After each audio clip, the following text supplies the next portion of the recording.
Seminole Headlines 93.3 Real Talk Radio Warchant TV, as the man said, begins right now. See the boys. There's Ira and Corey. They are in the house as always, and we begin by saying thank you very much to our friends at Register Sausage. Yay, sausage! Take it away, big man. Yeah, another big win for the Noles. Another promo code, I believe, from Register Sausage.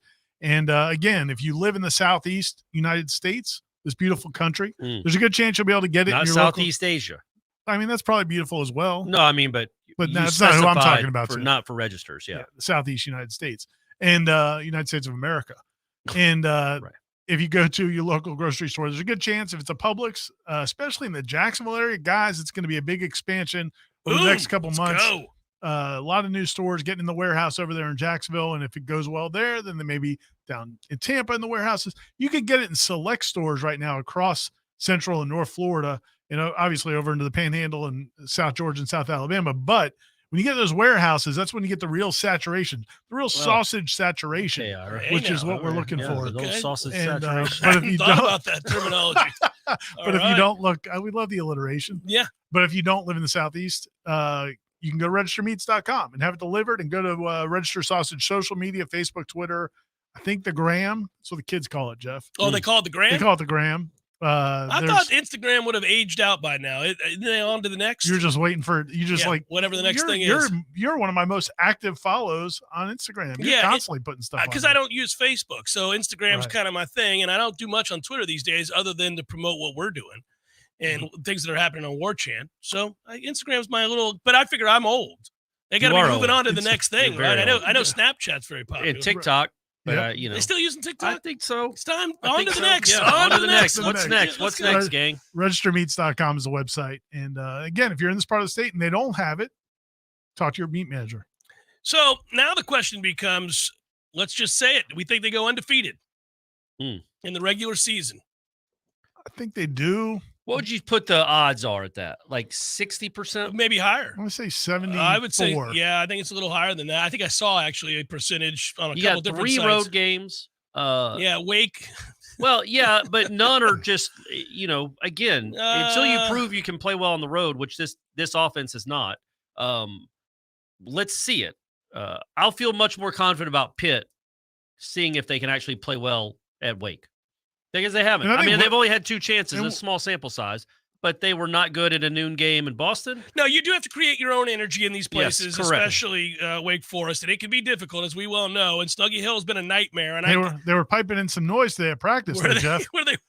Getting ready for it. Wasn't as loud as when they piped it in for the Clemson week. No. Like, legitimately, it wasn't. It was a little different volume, which was smart. 3 as opposed to 10. I got asked by EJ Manuel yesterday if he thought that if I thought that they would go undefeated, and if not, what's the pitfall? And I said, well, obviously the 2 toughest remaining regular season games are Miami when they come here in a couple weeks, and Florida at the end of the year on the road, but. They'll be heavily favored. Let's just put it that way in every single one of these games. I think if we're truly talking about a trap game, it's Pitt. Pitt's the trap game. Just because Narduzzi's a good coach, he'll have them schematically ready to play. Typically, they do a pretty good job against the run, so they can try to make you one-dimensional. And who knows if they get weather. I mean, we'll see. I don't think it's going to be too bad weather, but I guess that's the trap game. I know the fan base is scared to death for Wake because we don't play well. Yeah, then they haven't won. They haven't beaten Wake since 18. But I think about what. Just let that ruminate. Well, 2020 they didn't get a chance. Yeah, but they probably would have lost that one too. You're not playing special QBs, which helps. Pitt's on their 2nd string quarterback, right? Wake might be on their 3rd string quarterback. Although that was a nice throw he made to win a game for him. And you would have been better off if Pitt was still with their first team. Probably, yes, correct. But, we'll see what Van Dyke, if he's healthy, if he can play. But there's a chance this might feel a lot like the end of last season when it seemed like every week you were playing a team that didn't know who its quarterback was because of an injury, and you steamrolled those teams. It would be nice to see that again this week against a team that clearly, honestly, is overmatched. Their offense should not move the ball much.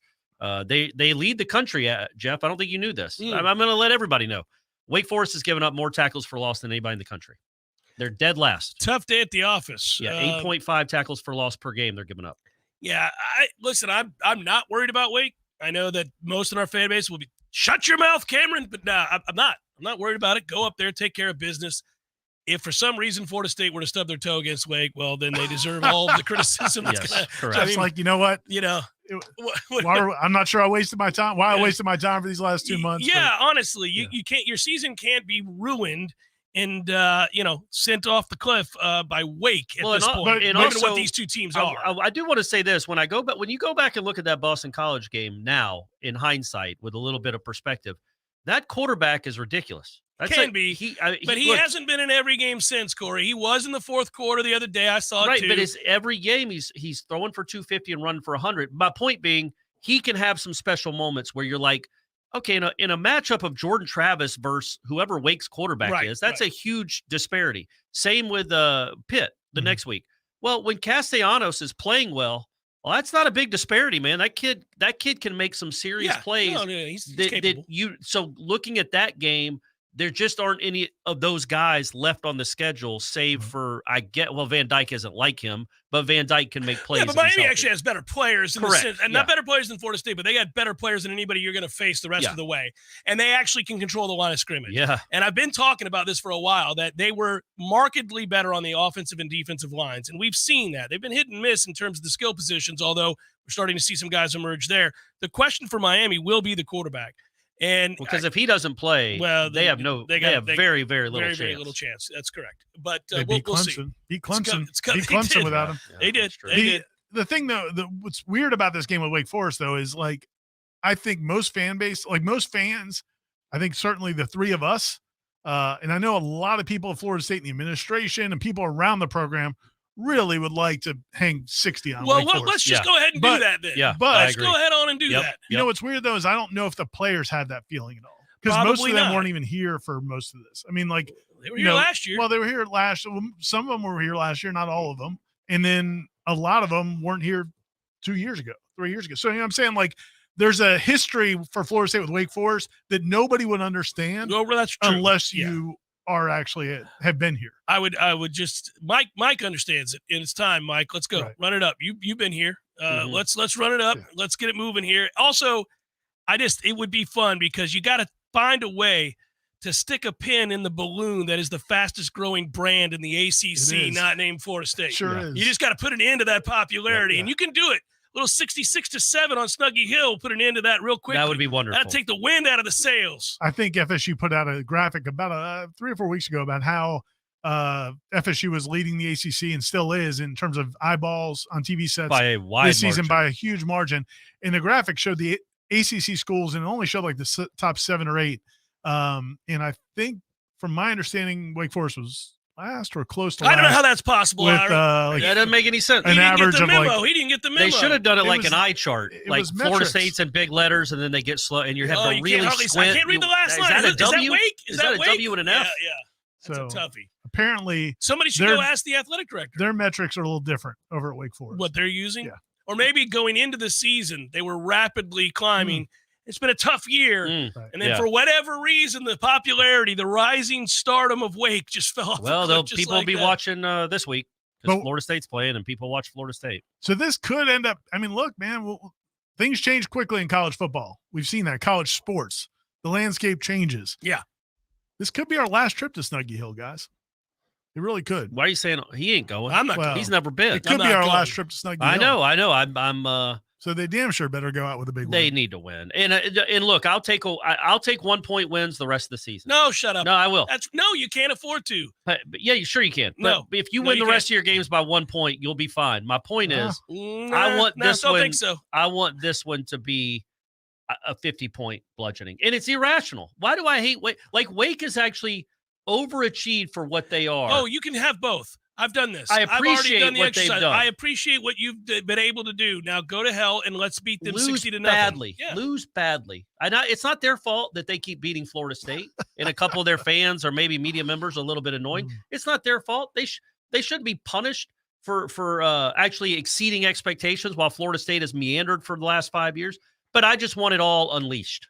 I want the hounds of hell, Ira, what you to be want unleashed is on Snuggy Hill. Not so friendly reminder that when we're right, this is what happens. Yeah. That when Florida State is operating at something close to peak efficiency, these results against Wake, that's an outlier. What's happened recently, like that doesn't happen. We could rattle off 10 straight if we happen to be stuck in this conference for the next decade. Get back in your hole. Yeah, this is going to be the norm, guys. Get used to these ass kickings once again, as if you had forgotten about them.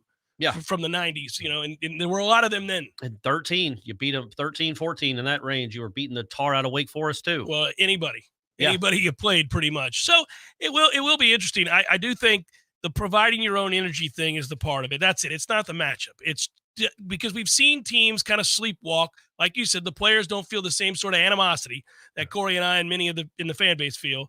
But I do think that, bigger, stronger, faster does translate, and they're better at every position. Florida State's better at every position. Yeah. And one of the big equalizers has been their offense, the slow mesh, and all the things they do that are unorthodox. But now they're giving up tackles for loss. They have not. Mesh. Yeah, it has not been operating at peak efficiency since Sam Hartman left, and then also, I guess, some of their offensive line. The thing about Hartman was, man, he ran it. It was like having literally, the cliche. It was like literally having the coach at quarterback, because he was making so many decisions right there with the ball, and it was very difficult to defend. And I think it was John Papuchis talked about this week, or is Adam Fuller? I think it was Papuchis talked about the challenge with it is you kind of have a mental clock in your head as a pass rusher or a defensive lineman of, okay, I'm being blocked and it's taken this amount of time. I've got to shed this block. Well, once you go shed that block, you might get out of your gap. And then that's when they hit you with the run, because they sit there and stall in the backfield for 10 seconds. Yeah. There will be none of that this weekend. Whole lot of resetting the line of scrimmage. I want Farmer to have the best game of the year at this point, because he's got an opportunity to just destroy this offense with what he does. And I think there's probably a good chance that happens. But again, that's why I asked the question to start. Do we now think they go undefeated? Before the year, I said 11-1. My thought at the time was that they would lose on the road to Clemson. They won that game in overtime, and now they look like a team that obviously will be heavily favored in the remainder of these games. I'm glad the Miami game is here. We'll see what Florida's going to be. I know Florida has good enough athletes that if you don't play well, you could have a problem. But really, they are in a position to not only play in that ACC championship game, but to do so undefeated, be ranked in the top 4 with a chance to punch your ticket to a college football playoff. And while we had hoped that would be the case coming into the season, that reality, you can see it now. You can taste it if you're a player or a coach. The proverbial light at the end of the tunnel, it's right there. The Miami game is going to be cool here because looking at their schedule, they definitely may not lose another game before then. So, they may be a team that looks like, okay, this is the Miami everybody thought they were going to be. And you look at their 2 losses, and they basically gave both of those games away. So they're a team that you can make an argument looks like an undefeated team. I wouldn't say they gave the Carolina game away. They absolutely gave the Georgia Tech. That was a win. They're a 7-1 team that's 6-2 or whatever their record is. Yeah. But Carolina, they were up late. They were up at halftime. And they were up at halftime. But they're 7-1. They're a good team, man. Yeah. They're a good team, and that spread will be double digits probably, but not. It ain't going to be 20. Yeah, I'm not sure if it'll be. Double digits. It depends on Van Dyke, if Van Dyke's going to play or not, which you think he will. But yeah, Miami can beat you. Florida can beat you. Mm-hmm. If you don't play well these next 2 games, there's a chance, but you would have to play really poorly. Let me tell you what I don't think is in them. This defense doesn't play really poorly. Right. And here's what I don't think is in them. The thing that just happened in North Carolina. I don't think that's in this team. To lose a game to Virginia, for example. Right. Virginia is worse than Boston College by a lot. Yes. By a lot. Virginia is awful. Their lone win prior to beating North Carolina there was William and Mary. Well, not by a lot, because Virginia and Boston College played, and Boston College beat them on a field goal. But it was in Carolina, which is unbelievable. I'm talking about talent at the most important position. There's no chance that they're not alike in that way. But I don't think Florida State, for example, would lose at home to Virginia. No.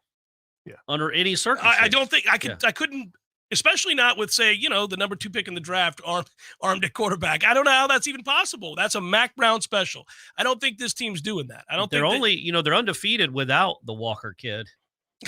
And they're only 2-1 with him. I'm just saying it might have disrupted some chemistry there, getting him back. Yeah. He's awesome, by the way. He's really good. But yeah, I would say I would lean towards, me personally, 65% thinking they'll go undefeated, just because of the nature of college football. It's hard. You got a road game at the end of the year against the team. Yeah. You know what I mean? It's not 90%. No, it's not 90%. But I think it's better than 50-50 at this point. Yeah, no, definitely better than 50-50. I'd put it 75-ish, just maybe 80-ish. I mean, the one game I actually had 11-1 before the season, and my one loss is still in play. I did have it being Pitt. But I thought Pitt was going to be better. Pitt would be better than it is. Yeah. And so now they've shown a little bit of life, but then they went and lost. I mean, the way they lost to Wake Forest last week is unbelievable. I went back and looked at the box score. Crushing, right? Just to try to make sense of it. And there's nothing that can make sense of that loss. Yeah, and hopefully they'll be hungover when you go up there. Well, they got Notre Dame this week, so they could wear something this week and then not really. Then they'd be 2-6. Maybe they'll just be indifferent at that point. Yeah, at that point they might just be like, hear, there's going to be no home crowd. These next 2 weeks, it's not Death Valley, man. Go up there. There's going to be 20,000 fans at each of these games. They're both going to be in the afternoon. It kind of takes the luster off of burning down the hill. Yeah, you'd like it to be a night game. Oh, but also maybe that's why they did it. They knew they were worried the mob was coming. Yeah, you don't like burning things in the day. You can't really see the glory. Yeah, all of that. Yeah, and also if there's only 20,000 people there, 15,000 people there, like the other people are at the fair or something. That's NC State, but you know what I mean. Probably there's something they're doing. It's not. They're missing their football They're missing team. the hill get burned. You can't do it. What if we just take some sod from the hill? That's probably the best way. Well, to go we'll absolutely do that. Okay. We'll absolutely do for that. your own memories. Corey's going to be our sod captain. Do it. Yeah, and I'm not doing. I don't need scissors either. I want a piece from my house as well. Oh, that's fine. Yeah, I'll get one. Digging it with your hands. Well, I'm ripping it with my mouth. I'm get in there with your hands and hold it aloft and eat some of it. Well, I don't know about that. I just want to eat it. If you want to eat the dirt, well, eat it all. I just want to get up in there. Seminole Headlines, 93.3 Real Talk Radio. Warchant TV continues in a moment.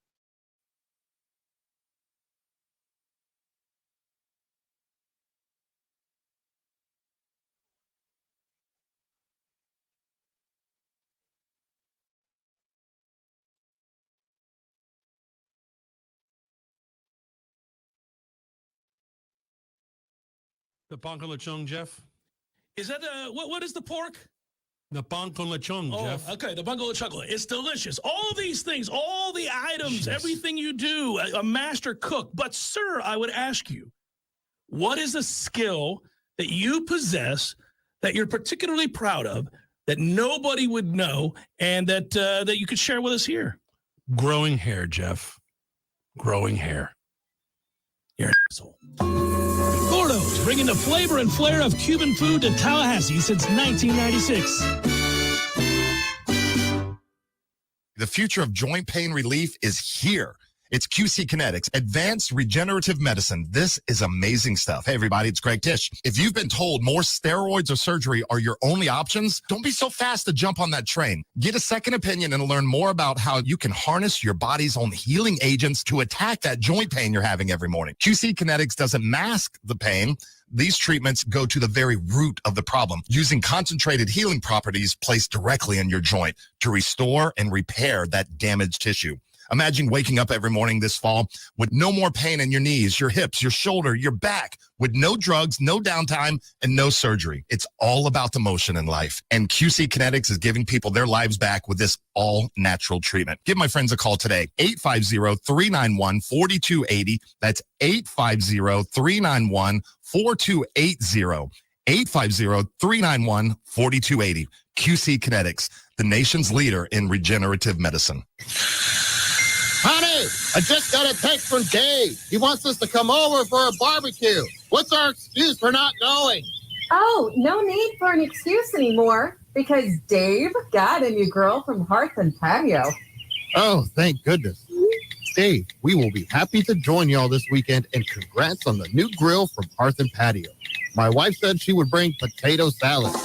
Hearth and Patio invites you to elevate your grilling game this year with one of their amazing grills from Fire Magic, Royal Master, or Blaze Grills. Call them today, 850-727-4282. That's 850-727-4282, or visit them online at hearthpatiotallahassee.com. Hearth and Patio, making barbecues great in the Sunshine State.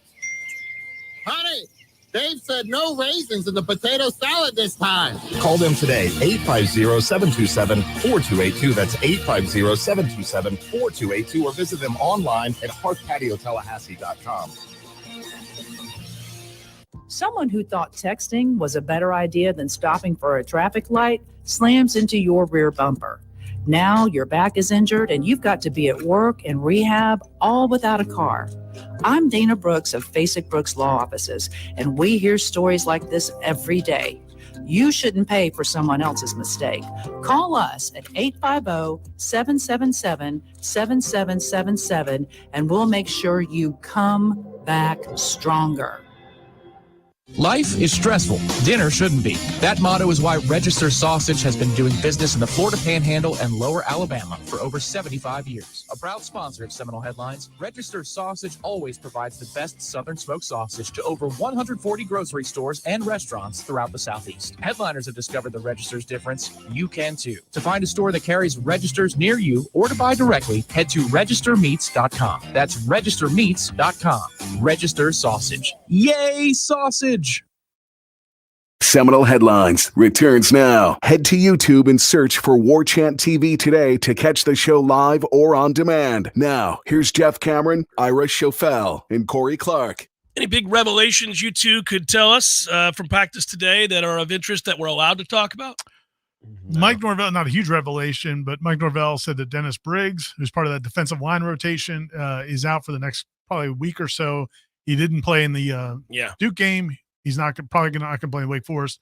They are hoping to get him back, though, which is good because I think there were some thoughts that maybe he'd be out longer. So we'll see how long he's out. But, that they only really played the 4 defensive tackles last Saturday. They didn't play Daniel Lyons. Daniel Lyons played like 2 snaps. So it was basically those 4. Yeah.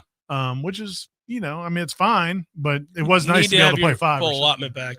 I was thinking in watching some of that, and I've thought about it all year long to some extent, if Florida State is to go undefeated and win the ACC and go to the college football playoff, it's going to be huge to get Darrell Jackson. I mean, that changes fundamentally who you are up front in terms of that rotation and the dominance level of the best part of that rotation. It's not great for Stingray, but it's good for the Florida State football team. It's really good for Florida State because if you're going to face a very physical team that is going to stick with the running game, you're going to need a Darrell Jackson. Well, in this game on Saturday was the first time I heard y'all on the show yesterday, and I did bring up the fact that a lot of it was 2 runs, but there was also a lot of falling forward that hadn't really happened. Those season. are physical backs. Yeah, and they were getting 4 and 5 yards where most teams have been getting 1 or 2, and I don't think it's because the defensive line all of a sudden isn't good. I think that was a good offensive line they played. Well, you're going to see as good or better offensive lines. Yeah, when you get to perhaps. a playoff, you're going to face a team, and look, you could be playing Michigan, you could be playing Georgia. Yeah, either one of those 2 teams are going to run the ball physically. That's what they're going to do. They'll do what Duke did or tried to do on it. Was a good old offensive line plus Riley Leonard. I mean, talking to people around the team, the best thing they thought he did for them was he got them in the right running plays. He would go up to the line and make his line checks. I was surprised how well they communicated when he was in the game, considering the crowd, because the crowd was incredible. Yeah. But he still went up and made a lot of line checks and got them into the right running play, which I think was a big help as well. Yeah, I talked about that first thing on Monday I was saying that was so obvious to me. The difference isn't so much the passing, which is pretty clear as well, but it's that they operate far more efficiently when he's in the game. They were just having to ride with whatever they called. Yeah, with the other kid. Yeah, with the Beelan kid, and I think the other part is that this was a good game for Adam Fuller to be able to talk to his team again.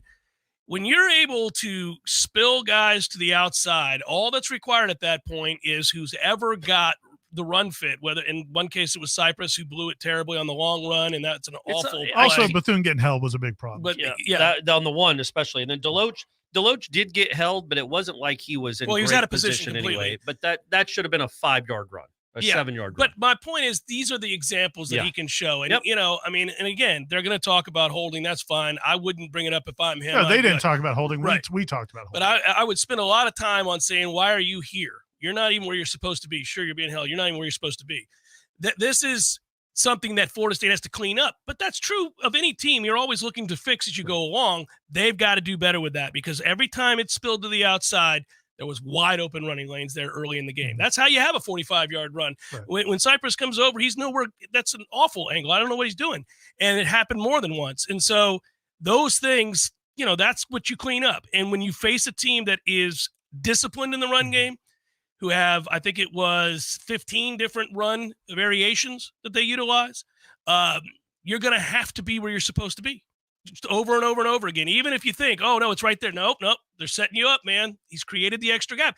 And nobody does that better than Mike Norvell in his offense. That's how Florida State has been able to run, even when they didn't have the personnel to run. In his time here, there have been games where they were thoroughly outmatched and still were able to run the football. Right. They create the extra gap.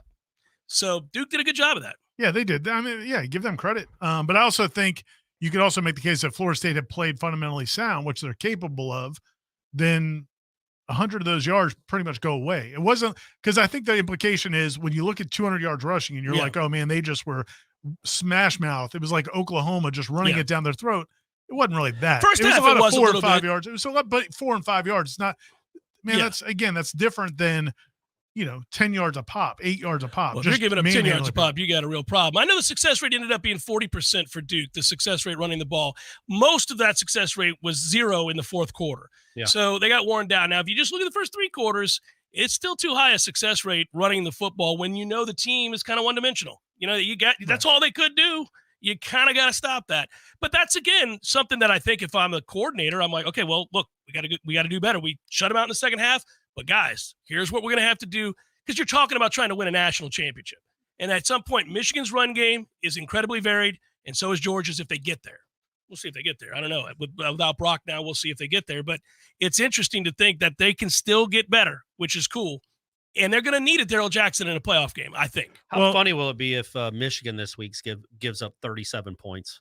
And all of a sudden they just have one of the worst defense in the Big Ten. It would be awesome, but I don't think it's going to happen. They've suspended that kid. Yeah, they suspended the cheater, quality control analyst. Yeah. The rogue. Does Harbaugh just want to get fired? Stop calling him a rogue, because that makes it sound like he's a one man on his own. That was a joke. Oh, okay. Yeah, it was a joke. I don't call him a rogue. I don't think he was a rogue. Do you think Jim just wants to get fired? Like every month there's another problem? There is a chance. There is a chance that Harbaugh didn't know. Come on, man. Stop. There is a chance. Stop. Turn off his mic. There is a guy that's asinine. He's obviously proven that he's on the staff because he can decipher play calls. Jim knew what he was doing as far as deciphering play calls. But maybe it was just the DC and the OC that were working with him, that were buying, that Jim didn't know about. Nobody in the Harbaugh family believes that. Nobody that what about on the coaching tree? Are you going with lifelong friends? Are you going with the old political plausible deniability? Yes. There's plausible deniability. Yeah. Jim's not checking that guy's Venmo. He doesn't know that he's paid for tickets to all the Purdue game. Oh my goodness! Just saying. It'd be a weird hill for you to die on defending Harbaugh. Oh no, I'm not. I'm just saying it's only 95% certain that Harbaugh knew, and it's what you can prove. So I don't know that Harbaugh is going to be fired for this. Oh, no, he wouldn't be fired. They're winning games. He's not going to get fired. We're just talking about. Suspended. NCAA could suspend him or whatever. I don't know that they'll find enough to. He could just say, yeah, I didn't know what he was doing. Golly. I don't think he cares, to Ira's point. Probably something happens every month, seemingly, with those guys. Although I do think two things can be true. He's an ass, and they're really good. I think they're really good. Well, they're really good because they know what play you're running. Auburn's defense was really good in 13, if I recall, for a half. For a half. Yeah. All of a sudden, they weren't as good. That was weird. Seminole Headlines, 93.3 Real Talk Radio. Warchant TV continues in a moment. Your local news now. The reward for information that leads to the capture of 4 inmates, including a murder suspect who escaped from Bibb County Detention Center, has increased by thousands of dollars. The FBI is offering rewards of up to $25,000 for information leading to the capture of the 4 inmates. That combined with rewards from Crime Stoppers, the Sheriff's Office, and the U.S. Marshal Service, the total reward amount is $73,000. The escaped inmates are Joey Fournier, 52 years old, who was being held for murder; Mark Terry Anderson, 24, who was being held for aggravated assault; Jonathan Denard Barnwell, 37, who is being detained for the U.S. Marshals; and Chavis Demario Stokes, 29, who is being detained for drug trafficking and possession of a firearm. The inmates escaped through a damaged window and fence before driving away in a blue Dodge Challenger. Anyone with information is urged to contact the U.S. Marshals at 877-WANTED-2 or submit tips via the USMS Tips app. This is Rachel Anay with your Real Talk 93.3 Local News Update, brought to you by Macklemore Systems, Tallahassee's go-to Mac store. Check them out online at MacklemoreSystems.com. This is meteorologist Paul Trombley with your Real Talk 93.3 weather update. Mainly sunny skies and calm this afternoon with daytime highs approaching 82. Easterly winds 8 to 15 miles per hour. Lows around 62 tonight. Daytime highs approaching 82 tomorrow. A blend of clouds and sun. High of 83 Thursday under mainly sunny skies. 84 Friday. This report is brought to you by the Lawn Johns. For all your landscaping and lawn care needs, visit thelawnjohns.com. Right now, 79. Lawson & Lawson Electrical Services has been Tallahassee's preferred residential electrician for over 30 years. Hi, this is Rowdy Lawson, and we've earned our reputation because we care about our customers, about quality, and about providing great service. We stand by every job we do and consider it a privilege to work on a family project like a new house, a custom addition, or a green renovation. For all your residential or service projects, call the good guys, Lawson & Lawson Electrical Services, 562-4111. There's fun to be had every night at the Corner Pocket. Take-home prizes on Trivia Tuesdays and Beer Bingo Thursdays. And kickstart your weekend with Martini Fridays. Plus, happy hour runs every weekday and game day specials every time the Noles take the field. Watch all the best games at the Corner Pocket's Vegas Wall, featuring 560 inches of flat-screen TV heaven. Oh, really? The best food, the best drinks, and the best place to watch all the games. Tallahassee loves the Corner Pocket. Life is stressful. Dinner shouldn't be. That motto is why Register Sausage has been doing business in the Florida Panhandle and Lower Alabama for over 75 years. A proud sponsor of Seminole Headlines, Register Sausage always provides the best Southern smoked sausage to over 140 grocery stores and restaurants throughout the Southeast. Headliners have discovered the Register's difference. You can too. To find a store that carries Registers near you or to buy directly, head to registermeats.com. That's registermeats.com. Register Sausage. Yay, sausage! Seminole Headlines returns now. Head to YouTube and search for Warchant TV today to catch the show live or on demand. Now, here's Jeff Cameron, Ira Schofel, and Corey Clark. Missed it earlier. Want to make sure I go back and give Khalil his just due. Thank you, Khalil. Miami will be a good game. It will be decided by our defensive line and their offensive line. We're talented and experienced while they're young, but super talented in that room. I think Mike and Atkins will expose their heavy blitz style of defense. I hope you're right. Yeah, I do think the line of scrimmage. Thank you, Khalil. Thanks, buddy. Yeah, appreciate that, Khalil. I am a little dismayed by how talented Miami is, the young talent that Miami has. The more you watch them, you're like, just getting guys in there. You never know. They could be somewhere else next year, man. But that's why he needed to lose to Clemson. Go ahead and keep the losses mounting, and then those guys decide this ain't it, and I'm out. Getting a little traction. So wait, you were pulling for Clemson in that. You were pulling for Dabo in that one. I was. Pulling is a strong word. I never root for Miami a day in my life. Well, that's true. I know. There's very few circumstances. Gives a little more juice to the game coming up, though.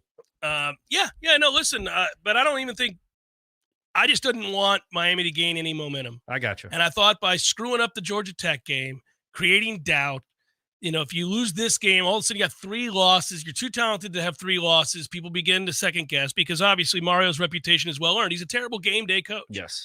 And so you see that play out in a lot of different ways, but he's also a great recruiter.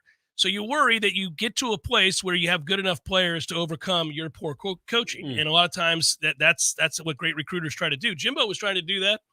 It's failed. It has. I didn't get to watch any of that game. Really? I don't think we saw any of it, did we? No.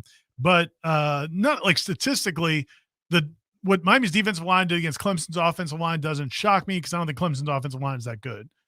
What their offensive line did against Clemson's defensive line does surprise me, and the fact, especially without having Van Dyke at quarterback, with no real threat, to be able to run the ball like that. Now I don't know. Does Clemson cash it in at this point? I mean, I don't know. They were Clemson was up 10 in the second half, so they hadn't cashed it in. They might cash it in after that one with the way the quarterback just keeps. How about that, man? Can you imagine? Can you imagine having a quarterback just decide with the game on the line in overtime, I'm going to run my own play? Well, it's kind of what he did in overtime against. That's what I'm saying. They screwed that up with the RPO. No, but he still should know that I've got a badass in the backfield. Of course, he should. Here's the thing: at this point, I'm blaming Will Shipley. How are you letting this happen, Will? Will, you got to take control of the team. I mean, Will, what are you doing? You're talking about maybe a code red. Yes, it might be. You know where Klubnik lives. It might be time for a code red. Crazy. How has he not strangled that kid? He's cost him opportunities to win 2 games in overtime just by doing his own thing. Like, hey, I'm gonna throw down wide. The first trying to be a hero in both situations. And I think the first one you can blame the coaching staff because they even admitted afterwards, we have to tell him there's no option to throw the ball here. In this game, they said they did tell him it's a straight give. There was no RPO. This was a straight give. Can you imagine the moment that you watch that play out if you're a head coach, that kid just said, he almost, if you watch it again, he almost turns the corner on that line. Do you see? He almost gets the edge. Now, if he was an endurance runner, Yeah. how far would he have had to run before, like 3 miles? I would say at least 1.5 miles, and then he finally gets the edge and turns the corner. I knew I'd get there. He's somewhere in Davie, Yeah. and he turns the edge. He's at the Dolphins' old training camp in Davie. Still running. You're gonna get him. Oh my But goodness.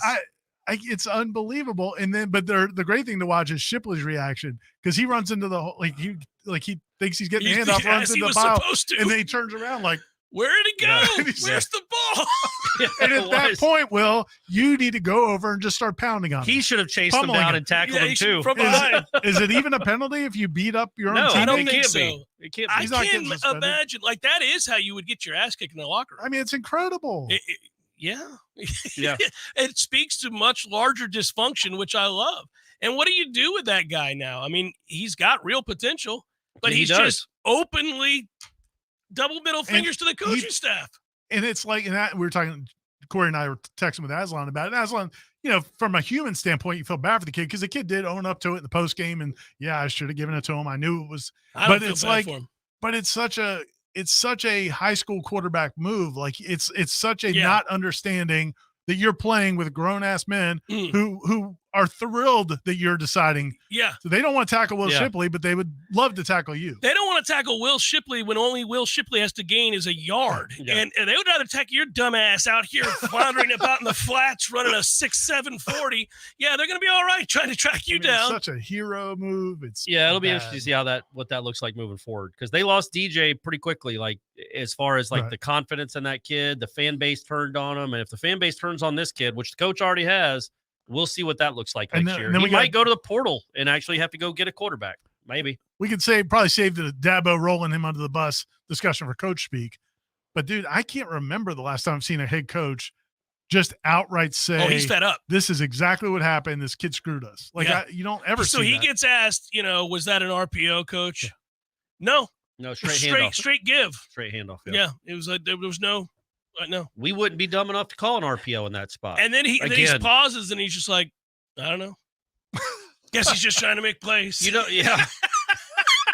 The thing about it, though, what it kind of reminds you of is when Florida State started its slide under Bobby, it was a lot of kind of games like this. I know we remember the North Carolina game where they got bludgeoned with Julius Peppers, but a lot of their losses were in the final minute or close. And you're like, well, golly, They're not you're that only far, yeah. 3 plays That's what away. he would say every time. from He'd being be like, 11-1. well, it's a play here Yeah, and if there. you- And that's where Clemson is If now. you They take lost. Percy Harvin from their team and put him on our team. Yeah, that's right. It's even. He And said a lot of things I don't want to go back over. But that was the truth. They were in the losing a lot ballpark, of close games, and that's what Clemson is now. Is there Right. Dabo can say, That's a well, good we're point. really close to we're 5 plays away from being undefeated or whatever. And it's like, yeah, but the Clemson of 2 years ago and 4 years He's ago, not in that position. you beaten these teams by 40 points. Well, it wouldn't have come down to a certainly play here or a Georgia play there. Tech. Yeah. I mean, that's what used to make me mad with Bobby is occasionally it's one thing to say that after you lose to Florida who has athletes. It's another thing to say it when you're making excuses getting beat 30-0 by Wake. Like, hey man, that ain't it. You shouldn't be in close games with bad teams. This is not it. Now Clemson, I don't think is a bad team, but obviously their red zone But offense you is can awful. see the slide. You talked about it before the season. The slide reminds me a little bit of Florida State. And if he does not embrace the portal, it will continue. He's Well, he's going to fall behind. And then the other problem you've got is I just cannot imagine how attractive it'll be for quarterbacks when back-to-back you had guys. DJ. Two you made- 5-star You made it huge clear. talents, yeah. And you made it clear with DJ for the last 2 years he was there that you didn't trust him. You wouldn't let him throw the ball downfield. You wouldn't give him any opportunities to hurt the team or make plays. And then now you go to this guy and you've rolled him under the bus twice now, basically, in his first season as a starting quarterback, and you don't have great skill players around him. So I don't know how attractive they are right now for a quarterback. And look, the bottom line is this whole sport, you can boil it all down to quarterbacks. I mean, it's a line of scrimmage, obviously, but man, if you don't have a quarterback, you're pretty much sunk. And if you do have a quarterback, you got a chance. And Florida State has a quarterback, and he ran. Well, and when he runs, I'd like to see that in the big games. I think we will. But when he runs, it changes the game. I mean, they are almost unstoppable. He is dynamic and electric because he can run. Yeah. There are plenty of people who throw it as well or better than he does, but nobody runs it as well as he does with the combination of plus passing. So he's a plus passer, Yeah. He's not uniquely gifted as a But passer. He's a plus passer. he's not. He doesn't have a huge arm. No, he's not. typically a plus decision maker, which is a huge part of quarterbacking. But running is what makes him who he is. Yes, and it changes the way you have to defend Florida State. And when he runs, you're kind of screwed because you have to pick your poison here. He's going to get one-on-ones once the math changes when you realize that you have to guard against him in the run game.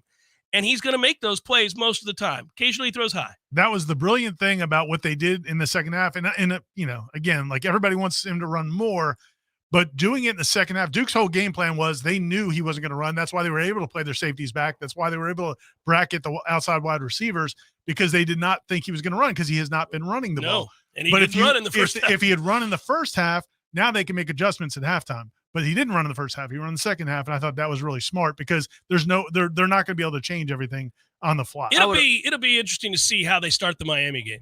I'm just kind of curious because I don't think they'll be able to run traditionally against Miami either. And in a game like that, you don't probably want to get behind. And what do you guys think about? So when we asked Atkins yesterday about the offensive line or about the run game, I asked him about the short yardage and those plays where everybody knows you're going to run it and you can't run it right now.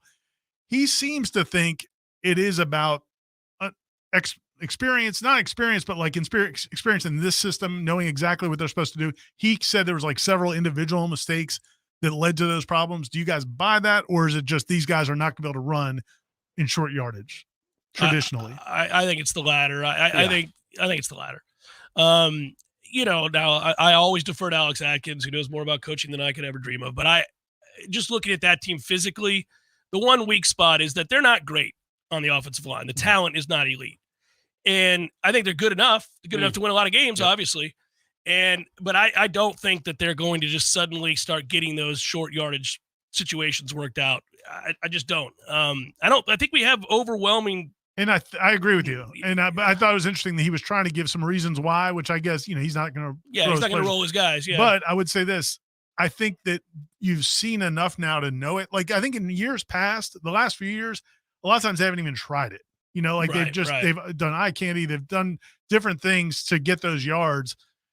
I wonder if they got to go back to that a little bit because I think they've given these guys a chance and it really hasn't. Now they haven't had all 8 guys. That's healthy. the other thing. That's one thing I will say that they're seldom healthy.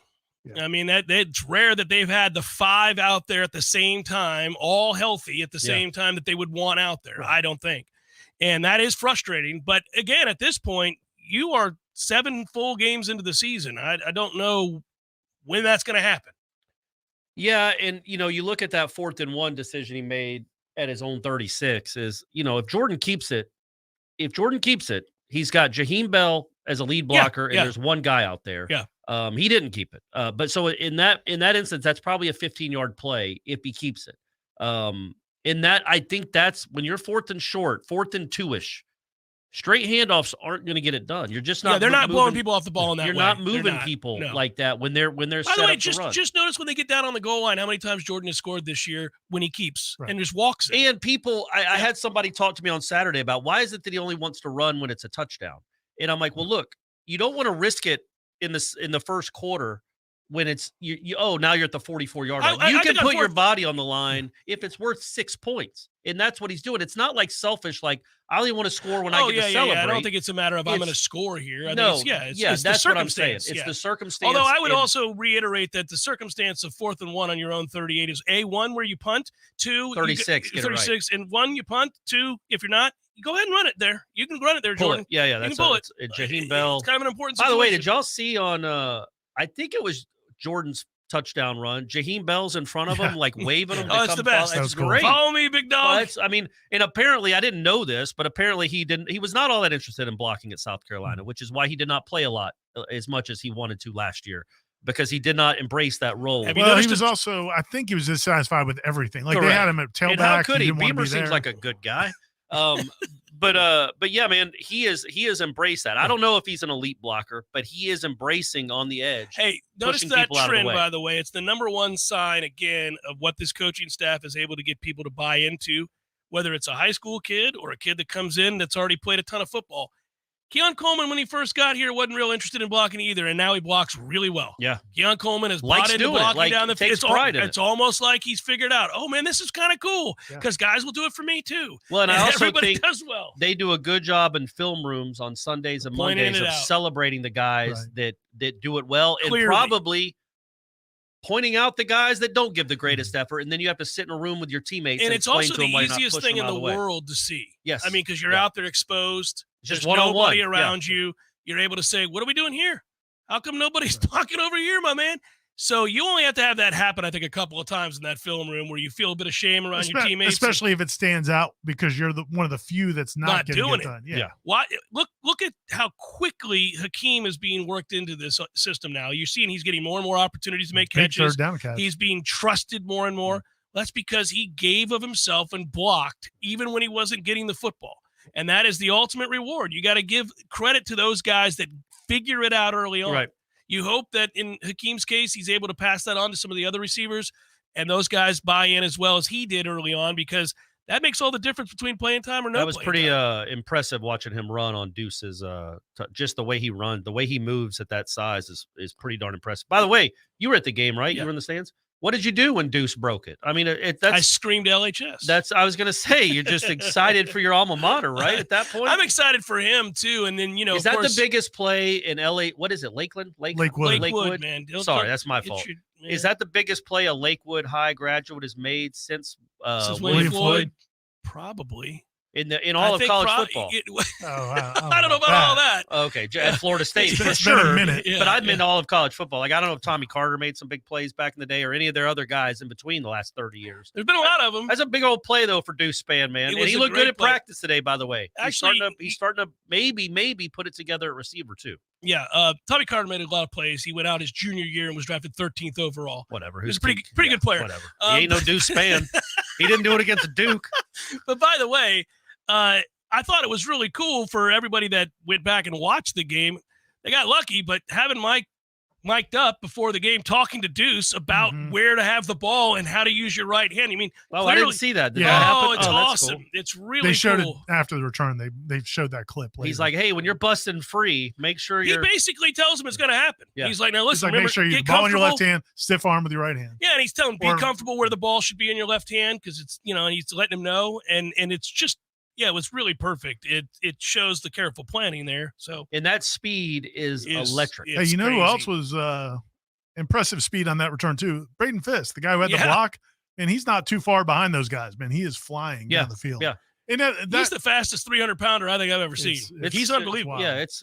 I bet he's probably like a legit 4'8". It's the scariest thing in the world to imagine, like teasing somebody who's 300 pounds and like And you throwing can't outrun rocks at him. him like he's a in a zoo or Come something. and get me, big And- guy. And dude is running that fast. That would be horrifying. I'm like, oh. He's like a bear. You can't outrun a bear, right? No. I like the first scenario he came up with is just throwing rocks at some 300-pound guy. Yeah, who would Hey, do that? buddy. Why would that even? Hey, buddy, what are you going to do about What are it? you gonna do about it? You can't Fatty? catch me. You're not going to catch me. Oh, Jesus. He's gaining. I'm sorry. I'm sorry. It's like You would just cower. You would Klubnik just on go the like keeper. that. Yeah. He just tracks you down. Speaking of the receivers blocking, though, I thought Dominic Robinson, who is doing stuff with us again on the site, check him out, his video breakdowns. But he was on the Smash last week, and he made a really good point. He's like, look, man, and he played corner and he played receiver. He's like, it's just about getting receivers to block is just convincing them to do it because it's not hard. Like corners don't want to get off blocks anyway. They don't like, especially on a running play. Now, maybe on like a bubble screen or They wanna something. get shoot in there, yeah. But they're not looking to come up and tackle, a 230-pound running back. So they want to be blocked sometimes. They're fine with it. Yeah, they're going to fight to get off the So block. I think once you get that mentality, I think as a receiver, it gets a lot of fun because you get to dominate guys. You get to feel physically somebody superior. that's probably not fighting back very often. Yeah, and in the case of our receivers, a lot of them are giants. So Right. you're talking about guys you can manhandle. Yeah. Now, if you're 6'5", 225, and you've got a 190-pound corner in your hands, just ragdoll his ass. That's hilarious and a lot of fun. And you always notice the grand reward for like an offensive lineman. I saw it this week in the NFL in the Detroit-Baltimore game. If they get out on a pole and a corner has to come up, You'll either see a corner make a business decision and just go, kind of go the long way. Dive at his ankles sometimes. They rarely stand up and take on the block. Why would you? Yeah. Yeah, and it happened this weekend. And you just watch this Detroit offensive lineman this Baltimore offensive lineman grab this Detroit defensive back and ride him through the back of the end zone into the wall. It's and the guy's just helpless. You're just like, oh, sir, he has a family. Let him go. Let him go. But that's true. Like, can you imagine Hakeem Williams grabbing a 175-pound defensive back and just having his hands in the right spot where you're allowed to, hold on? I mean, that's Johnny Wilson at 6'7", getting his hands on you. It's brutal. God forbid. The tight ends, Jaheim Bell, all those guys. Yeah, it's a fun piece of tape to review when you do something like that. And then I just think that, again, that's the essence of selfless football.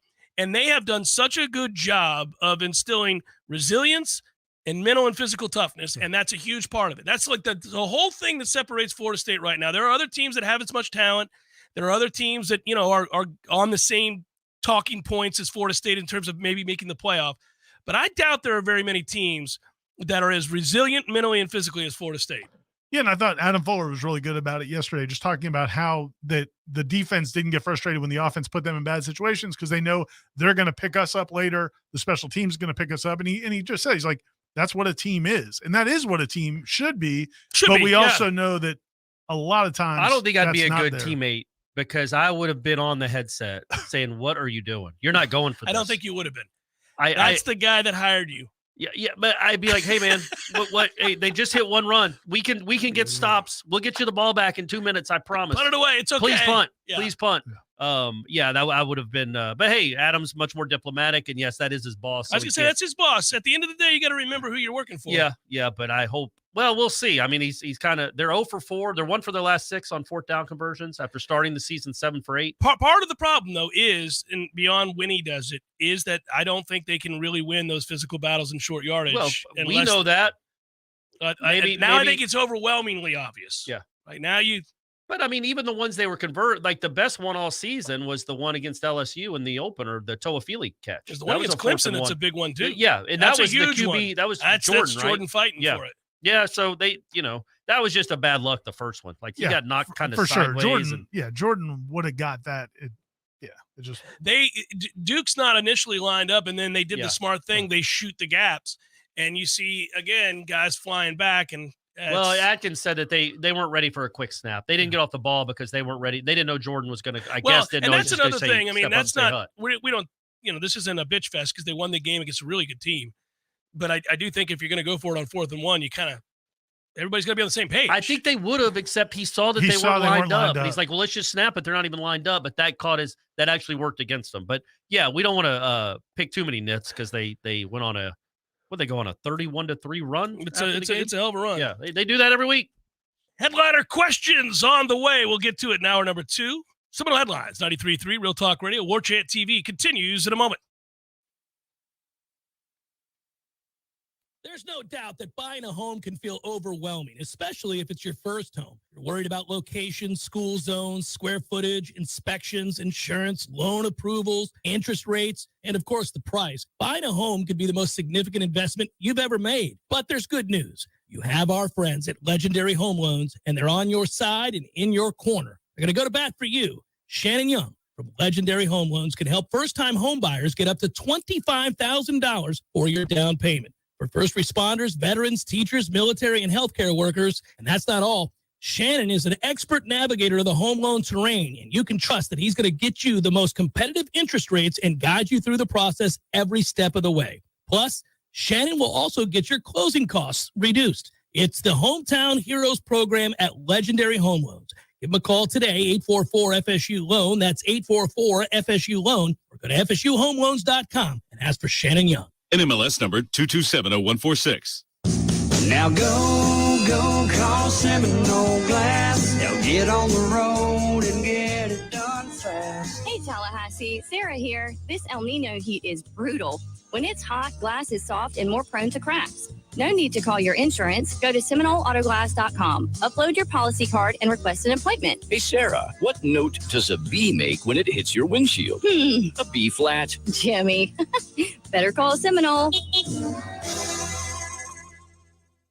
What's for dinner? Burgers? After last week, no thanks. Avoiding foods due to fear of diarrhea, gas, bloating, stomach pain, or loose, oily stools? It may not be just stomach issues. It could be EPI, or exocrine pancreatic insufficiency. EPI can cause uncomfortable symptoms because it's a condition where the pancreas doesn't release enough digestive enzymes to break down food. But EPI can be managed. Use the symptom checker on identifyepi.com and talk to your doctor about your symptoms. That's identifyepi.com. Sponsored by AbbVie. At Consumer Cellular, you get the same exact coverage as the largest carriers, but for up to half the cost. Same thing, up to half the cost. Up to half the cost for the same thing. 50% the money for 100% the same thing.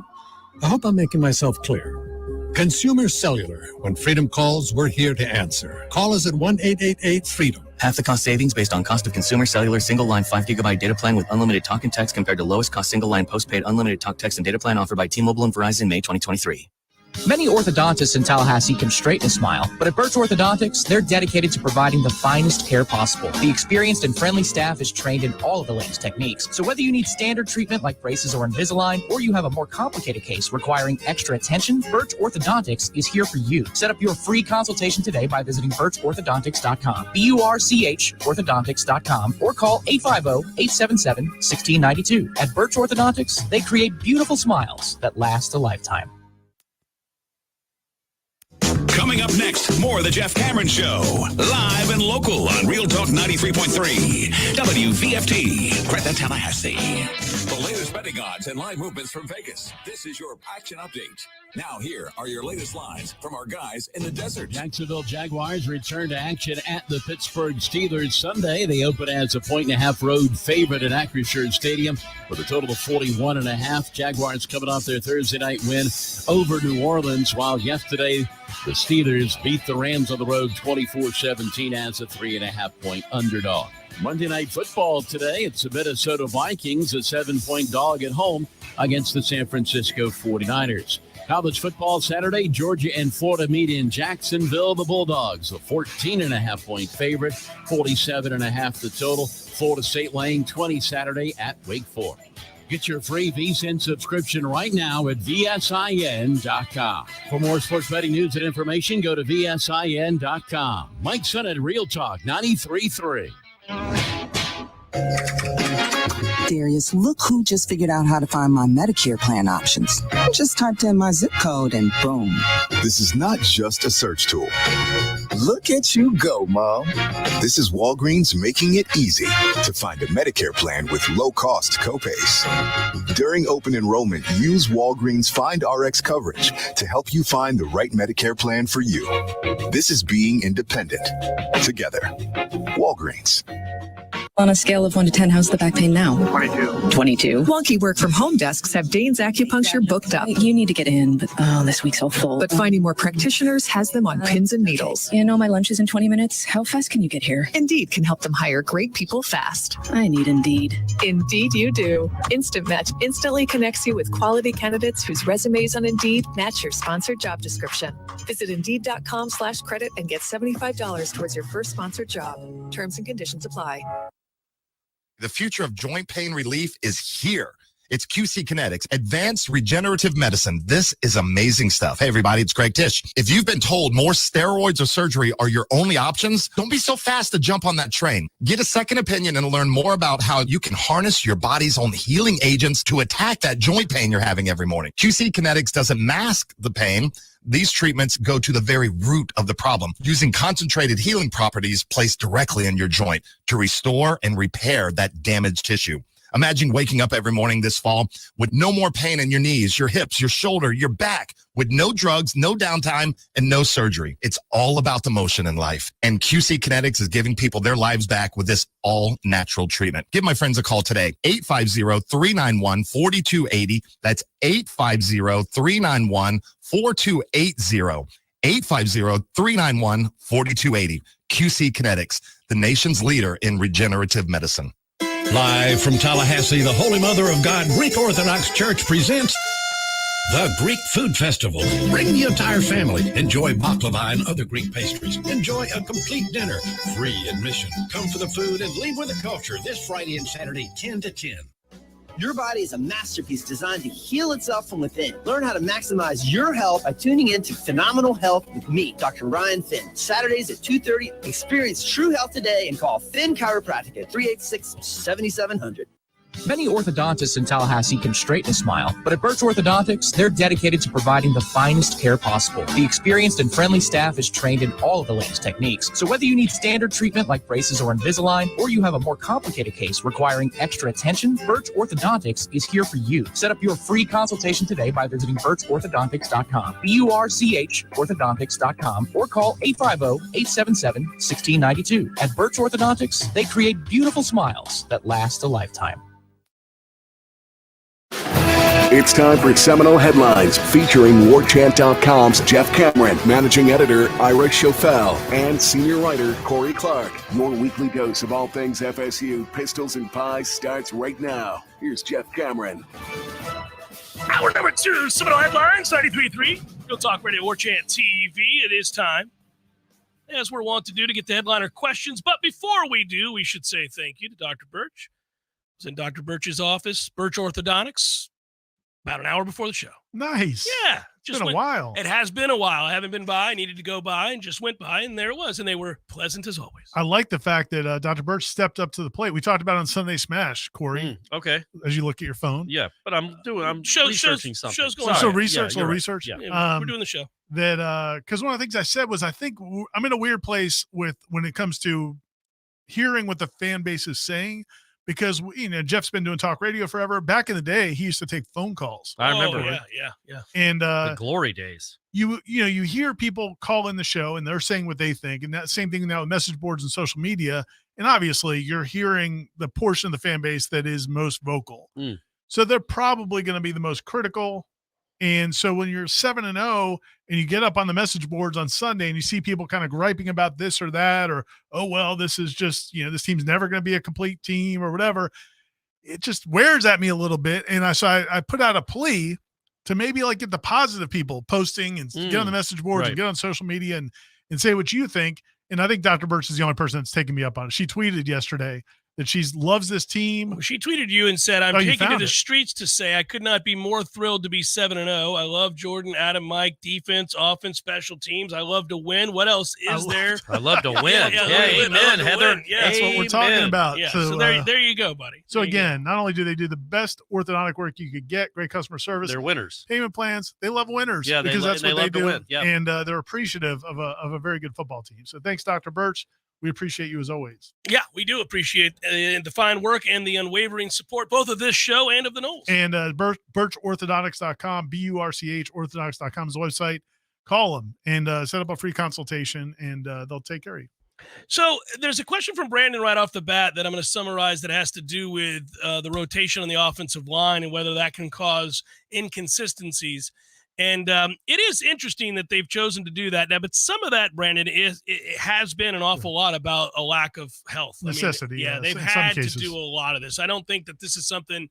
I know they wanted to rotate guys, but I don't think they wanted to rotate as much as they've rotated across the board. I think that's position. True. Yeah. So there are times where I think, man, they're just trying to save some guys, save some bullets, if you will. Obviously, your most important games are now in front of you here as you do have a chance to win this conference for the first time in a long time, and you have a real good chance to go to the college football playoff. And I think they're trying to do everything they can to be as healthy as you possibly can once you get there. What would be your guys' 5 offensive line? If you knew in the Miami game you were going to have 5 guys, you could play them 60, 70 snaps, who would be your 5? Stork at center. I want Walter Jones at left tackle. Yeah. Oh, we're going to go down that road? Jamie Dukes at guard. Let's try to guys get 2023 Oh, the guys on this team. So I'm going Robert Scott. Yep. Casey Roddick, Maurice Smith, Demetri Emmanuel, and Bless Harris. Yep. That's my 5. I think I'll go with that. Washington's going to be out there at guard if he's healthy for me. Okay. At one of the guards. Right. But if fair. Or center if he could, maybe center. Well, Maurice can start at center if he's healthy. Yeah. Washington's starting over one of those two, preferably Casey Roddick, who I'm not in love with. The fact that these last couple of weeks, Robert Scott has been dressed out and has gone through warm-ups, but just hasn't played much. The fact that I think, I wonder if some of this is trying to get your 5 or 6 best guys healthy, ready to go for later in the year. And maybe at that point you do condense it. I don't know. I would. I think you probably would want to at that point. I do think that's what they're trying to do. I don't think it's ideal to be rotating as much as they've had to, but part of it has been by necessity. And I do think Washington would have a place in that rotation. I agree with your tackles. I agree with your center. And I agree with one of your guards. I just one of them would be replaced by Washington. And Darius even looked good at tackle. And every time I've watched him, he's looked pretty good this year. Good lineman. Yeah. Just a good lineman. He's been a really good player for you. So you got to get him back healthy too. I mean, it seems like every week we're saying got to get him back healthy, get him back healthy. So it's frustrating. B-Rad writes, hey, fellas, doing a great job as always. Should Benson be the change of pace back and start games off with LT and Holmes? Also, I believe the run plays called for Trey should be the kind that fit his style best, i.e. inside zone, ISO duo, hit the hole, no waiting on pullers. Somebody brought this up to me in the my AMA last week on the Tribal Council that I know you guys read afterwards. I did not. No, I missed it. Oh, you didn't? Oh, I'll print it out. I'll have to go back. Please do. Yeah, I will. I'll send you a link, I guess. I think I know it. I think I've read it several times, so I could probably just recap it. But somebody asked, like, when is somebody going to ask Norvell why they don't give Trey Benson the ball in the pistol and only in the pistol? He's such a better runner running downhill where he's already got momentum going instead of just, racing horizontally and then trying to find. So I was like, I hadn't noticed that. But yeah, it makes sense that he gets his feet going and he has no choice, but he's already going and just give him a hole and hit it in the middle. I mean, I just think you look at what they do, the way the decisions they make is they want guys to not be predictable. And so they want to play guys in every formation in every situation. Yeah, they don't want to tip their hand to what they're going to do. So I think that's part of it. But I mean, and the thing about Trey is, I know like there's a couple runs that you'd like to see him handle differently. He also had some nice runs in that game. Like and you don't know which ones are going to come. I mean, he's dragging guys on some of those carries. People still bounce off of him, but he isn't as productive as we certainly thought he would be coming into the season. It is weird. I mean, he is a certain style of runner, and at times it's really productive. Other times you feel like one of the other guys are better suited for this attack. Right. It is it's a little frustrating, I think, just because we had such high expectations for Trey coming into the year. And, if you do look at the broken tackle rate, it's still sky high for him. At one time, it was the best in the country, even though – what do you have, 30 yards rushing last week? If that. I don't know if you had that. Yeah, so that's the hard part. Can one of you please explain the significance of Keon's pregame ceremony while the team walks with their helmets raised? No. I mean, it's the first time we've seen it, it's right? A celebration. No, no. I think, and I want to think. No, I'm saying this year is the first time we've seen a player do on the end zone. They did something similar last year with Micah would go back and they'd catch the punt. He would catch the punt, but not necessarily throw it up. He wouldn't and do throw the it bomb up and thing. do the. And I think it's probably part of his NIL deal. Is that hey guys, I'll sign with you, but I want to be in the end zone by myself as you guys all walk towards me. I don't know if you guys have watched this season for Keon Coleman. He's got a little swag to him. He's got a little something to him. He's got a little something to him. See the clips where he makes fun of guys when he I did see the one where he buckled that kid's knees on the run play. And then just pointed at him. So there's, he's got a little stuff to him. So I think he may have embellished or, improvised and now it's just part of what but they had to have let him Keon, we're going to punch you the ball because Michael in the would end get zone. The punt before. But also there wasn't them all walking towards Micah.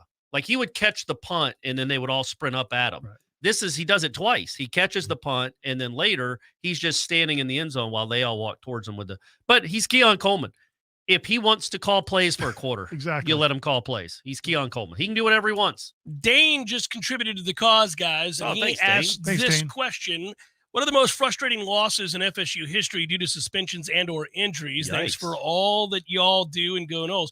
Losing the national championship to Tennessee without your starting quarterback and still only losing by 7. And losing to Oklahoma. Yeah, those two might be. That's a tough one. Yeah. Maybe even losing to Georgia in the Sugar Bowl because your quarterback overslept and missed an exam. And I would say it was all right. It wasn't that big a deal. I'm just saying that's on the list. The Music City Bowl, losing that Kentucky team when half your team's not eligible. I would say every loss, and there weren't many from the 95, 96, and 97 seasons that you did not have Randy Moss. Still hung up on that. I'm never letting it go. All right. I'm never letting it go. Tito T writes, I saw He gave Dugans a shout out on the NFL show. Oh, did he this really? week. Yeah, Nicely yeah. done. Nicely done. Tito T writes, I saw someone say that FSU hasn't lost a night primetime matchup at Doak when they were ranked in the top 5. Is that true? Thanks for everything. And that was from Tito T. Nighttime, the Miami games were noon games. Yeah, they were always noon. They were always noon back in the day. There's a Florida. No, that's not. That's got to be right. Yeah, Oklahoma. We weren't ranked that high then. No, But not in the top 5. Not in top 5. That would be the closest, I think. Yeah, probably so. Yeah, they came close a few times, but I think they. Yeah, I think that's accurate. I can rack my brain, but I don't. But I think they that's didn't. And it's not like it's hard to remember all the losses from the 90s. Because there weren't many. There weren't that many. They lost like twice at home the whole decade, and they were one was to Miami on a wide. Thanks, Tito. Yeah, thank you, Tito. This is interesting, Drew. Okay, here we go. Lengthy but solid. Love this show and all the great Warchant content. I had the pleasure of chatting with Jeff as we entered the gate in an Orlando game. Also got to meet Corey and Aslan at 4th Street Live last year in Louisville. Ran into Ira briefly inside the building at Boston College as he was on his way to do the postgame report. Who was the nicest? My 3 brushes with greatness. Yeah, good point. This is my first message to you guys, but I'm a long-time listener. Well, anybody who starts this way, this is going to get read. I mean, every word of start. it. We still got the question the coming question's up? coming, but that was right. Hey, that was a great start. Could be its own segment. That's a great start. Now, on to my question suggestion. Prior to the season, Corey and Aslan were talking about Braden Fisk with Michael Langston. One of them, I think Michael Langston, inadvertently pronounced his name Fisky. Yes, Correct. That was Michael Langston. And Corey chastised him. Based on that, my suggestion for Corey is the nickname Fisky Business. That's pretty good. I wish his name was How did you not Fisk. remember that? Well, because how did you not think of that? Because that's not his name. Does it matter? But if his name was Fisky, absolutely that would be awesome. Would be so good. Fisky, giving you the Fisky business. Thank you, Drew. By the way, he's FSU Drew, aka 939913. Got it. No. Okay. All right. Yeah. Message boards. Okay. Fisky business would be nice. Great. Yeah. I like it. That kid was a nice addition, by the way. He's probably he's a pretty good player, don't you think?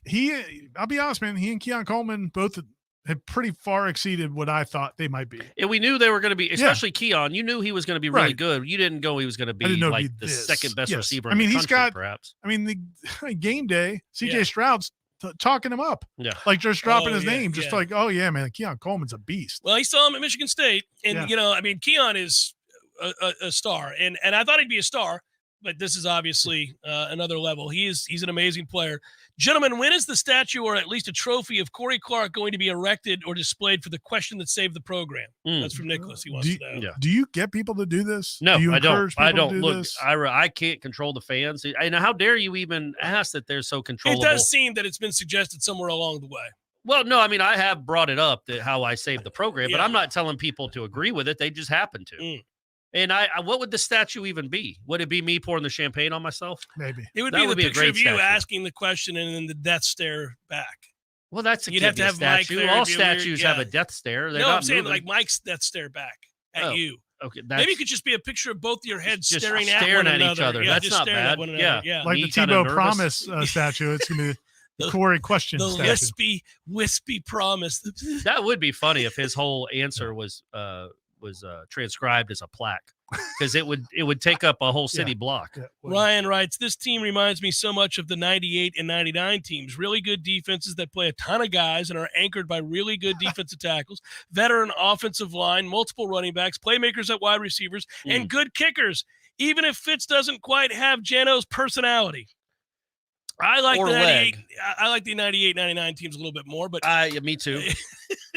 By the way, we kind of blew it last week. I mean, Cottrell and Jano definitely deserve a lot of pride, but we didn't talk about Powell and Dustin Hopkins. You've always slighted Dustin Hopkins. Turned out he's a pretty good kicker. By the way, he's been just great for the killing Browns. it in the NFL. He's been great. He's been in the league forever. And my guy is still in the league as well. My champion of kickers of all kickers, and The And personal Gano nickname. was with Powell too, right? Because Onions. didn't Powell say So he's the I- only two-time Lou Yeah. Groza holder? Yes. I'm Powell always was the going to holder for go both. with Onions before I go with Dustin because he cost us the game against North Carolina. But And other Virginia, than that, and the game that Burt Reed dropped the pass. Yeah, Don't forget But about Sean that. Powell was really good. He man. was good. Sean Powell was a beast, and he infinitely frustrated Florida fans down there on like just one 65-yarder Yeah. after the other. And he's one of the rare, I mean, yeah. I'm not why gonna didn't say- he make it? That's really No, bizarre, I've right? never understood that. Why didn't he make it? He didn't get a played sniff with- in the league, did he? No, he played with the Bills. He did? I don't know if Briefly. I Like think in for a a real year he did. game, in I an think NFL so. game? Yeah, I think so. I thought he was drafted. I'll look it up. I'll look it up in the break. I hope you're right, because damn it, he should have. He was great. It made no He was sense. a really good It was punter. very strange. But back to the question: is that a fair comparison? Do you feel like it's like one of those teams? No, All right. no, not at all. Well, because look, those teams. Those teams were insane. And, The 99 and team was in the insane. in the ACC wasn't what it is now. Parity in college football didn't No. exist. So your second teamers were better than Yeah. 9 of the teams you played starters that year. That Well- that is not the case this year. I love Byron Turner and Gilbert Edmond to death. I shouldn't say that. I don't even know them, but I'm sure they're nice kids. Yeah. But they are not what Florida State had coming in waves in 98, 99. D Snipes Knoll writes, since we know what kind of meat register sausage would be on your Snuggy Hill charcuterie board, what kind of wine and cheese are you bringing, boys? Well, Zinfandel. Oh, really? Oh, a little Zen? Yeah, a little Zen. That's not bad. Yeah. So why don't you bring a Hardy Pinot Noir or a Malbec and The Malbec. Malbec, yeah. and then maybe, guys, some really well-aged white cheddar. I like the bitter cheese. What's a good bitter cheese? I don't even know cheeses. The older you get there with the cheddar, it could Brie, be, a little Brie. Brie's not bitter. It's not bitter. No, Yeah, I'm Brie's not talking bitter. about like those bitter kind of crumbly cheeses you'll get on a charcuterie The board. really old aged cheddar. Yeah. That's Make what me you're talking throw about. up. Yeah. Yeah. I want you to. So there's Ira a, will eat a Kraft singles. I will eat a Ritz cheese cracker. Oh, so one of these days, Ira, and, we got to do and, this. and a Slim Jim and a Natty Light. Yeah. That would be my that's Ira's. charcuterie go. board. Walking in all class, so walking into that Yeah. Snuggy Hill. Let me just say this. People are right about us. One of these days, Ira, if there were ever a chance for you and I to be in New York City at the same time, I'm going to take you to this place, and it's this is a To fantasy. eat old Why not? cheese? Why not just get on a unicorn and go chase a rainbow? Ira's been to New York City. But y'all aren't going together. Well, Eat we old could- cheese? No, let me explain to you something. This shop in Manhattan, and they specialize in wine and cheese, and they pair for you. But when you go in, there's you can request some of the most repugnant cheese you could ever imagine. It's to hit crazy. your It'll make nostrils. it'll knock your head back Yeah, when you smell it. It's but that it kind of tastes cheese. so It good. does. It doesn't does. make sense. I mean, I almost just cursed. Ira, we're going to have you go into this place with me, and we are going to have some of this cheese. And you're going to go, thank you. Thank you. Thank You've opened you up for my palate. opening my It's eyes. not just stovetop anymore. I would rather lick that light switch. I got something. He's going to go, before- do you have any Velveeta? Yeah. I mean, yeah. Any cheese in a can? Stinky. My brother, may he rest in peace, Danny. He used to melt like Swiss cheese on like a bagel or something. Sure, of course. The smell of that melted cheese, Heaven on earth. most disgusting. Oh, you smell. wouldn't make it in the And Cameron would smell household, the buddy. whole it's just disgusting. Buddy, I'm going to bring some cheese pie. Give me some Kraft slices. Stop it. That's Give me not some even Velveeta. cheese. That's Yeah. like man-made nonsense. It's not even cheese. It's what Ira loves, though. It's what Ira loves. Golly. He's not sophisticated I like you normally and I. side with Ira over you, but Not this time. I around, know. He buddy, doesn't have a we got- sophisticated no, palate like You're you on and I your do. own here. Boo, Ira. Well, we'll get to have our Thanksgiving stovetop conversation soon. So That's right. One more month. Seminole Headlines 93.3 Real Talk Radio. Warchant TV continues in a moment. Someone who thought texting was a better idea than stopping for a traffic light slams into your rear bumper. Now your back is injured and you've got to be at work and rehab all without a car. I'm Jimmy Fasig at Fasig Brooks. We hear stories like this every day. You shouldn't pay for someone else's mistake. Call us at 850-777-7777 and we'll make sure you come back stronger. A cup of Joe, Java, Brew, go-go beans, brain water, liquid lightning, wakey juice, whatever you call your cup of coffee, you're missing out if it's not Grassroots Coffee. At grassrootscoffee.com, you'll find an easy way to order the best roasted coffee beans available. It's very simple. Choose the blend you want and how you want it ground, and the bag you receive will have the date your beans were roasted and packaged on it, all written by hand and signed by the roast master himself. You'll know that's as fresh as it gets. You can get Grassroots outside of your house also at some of your favorite restaurants in town. Next time you're out to eat, try asking for Grassroots Coffee by name, because there's a good chance they will have it for you. And if you own a business, Grassroots Coffee has options to stock your break rooms with all the productivity powder your team needs. Plus, like some other options that you'll find at work, Grassroots Coffee actually is a part of our community. Hit grassrootscoffee.com today and get yourself a treat. Some locally owned, locally roasted, and locally loved Grassroots Coffee. So everybody knows, Eddie, that you are a spectacular cook. Of course they know that. If they go into Bumpa's, the food is always good. I mean, everything on the menu. Everything at Gordo's is delicious. I always, of course, get the bungalow chungla, as I call it. The bungalow chung, Jeff? Is that what is the pork? The bungalow chung, Jeff. Okay, the bungalow chungla. It's delicious. All these things, all the items, everything you do, a master cook. But, sir, I would ask you, what is a skill that you possess that you're particularly proud of that nobody would know and that you could share with us here? Growing hair, Jeff. Growing hair. You're an asshole. Gordo's, bringing the flavor and flair of Cuban food to Tallahassee since 1996.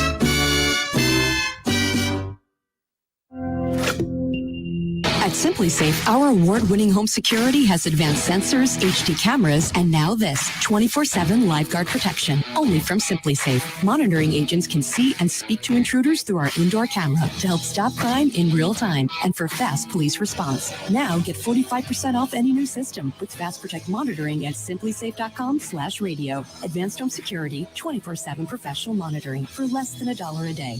There's no safe like Simply Safe. This is Scott Trout of Cordell & Cordell. If you're a dad who is facing divorce, there are extra layers of stress that may include stereotypes and assumptions. No two situations are the same. Our legal experience and dedication prepare us for whatever legal challenges we face together. For more than 30 years, Cordell & Cordell has represented men in divorce. CordellCordell.com. Lisa Cargis, Florida resident partner. Scott Trout, licensed in Missouri, Illinois, and Georgia only. 904-323-0000. 1 Independent Drive, Suite 2200, Jacksonville, Florida, 32202.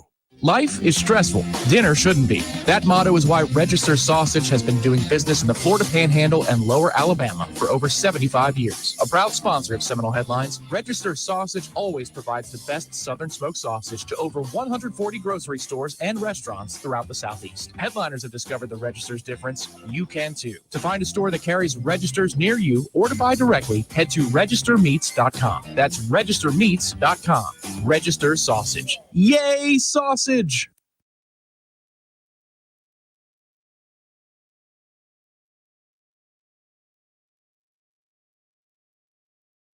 Seminole Headlines returns now. Head to YouTube and search for Warchant TV today to catch the show live or on demand. Now, here's Jeff Cameron, Ira Schofel, and Corey Clark. Seminole Headlines rolling on with headliner questions. Toby Noel writes, esteemed gentlemen, do you think Benson is getting less yards because teams are keyed in on him and not so much the other backs? Also, who's going to Pittsburgh? Which one of you are going to Pittsburgh? Ira's going, and so is Aslan. Yep, going up to Pittsburgh. That'll be awesome. Corey and I'll be at Wake Forest, and I'll be going up to Pittsburgh, and then I think it's home games from then on, right? Or then Gainesville. Yeah. No, I'm excited for you to go to Pittsburgh, man. I love Pittsburgh. This isn't going to be as good a trip, though. Like the previous times I've gone have been awesome. I've spent a lot of time there. The last game there, we had a great time there. Corey bought his $70 women's jeans, which was nice. $95 women's jeans. But no, this time it's gonna be more business wise. But hey, man, we got a little breaking news. Do we have the breaking news theme song? I don't have the ability. I don't have it. Corey did it for you. Jimmy Petronas, who's Florida's CFO, is escalating his battle with the NCAA about Daryl Jackson. Let's go.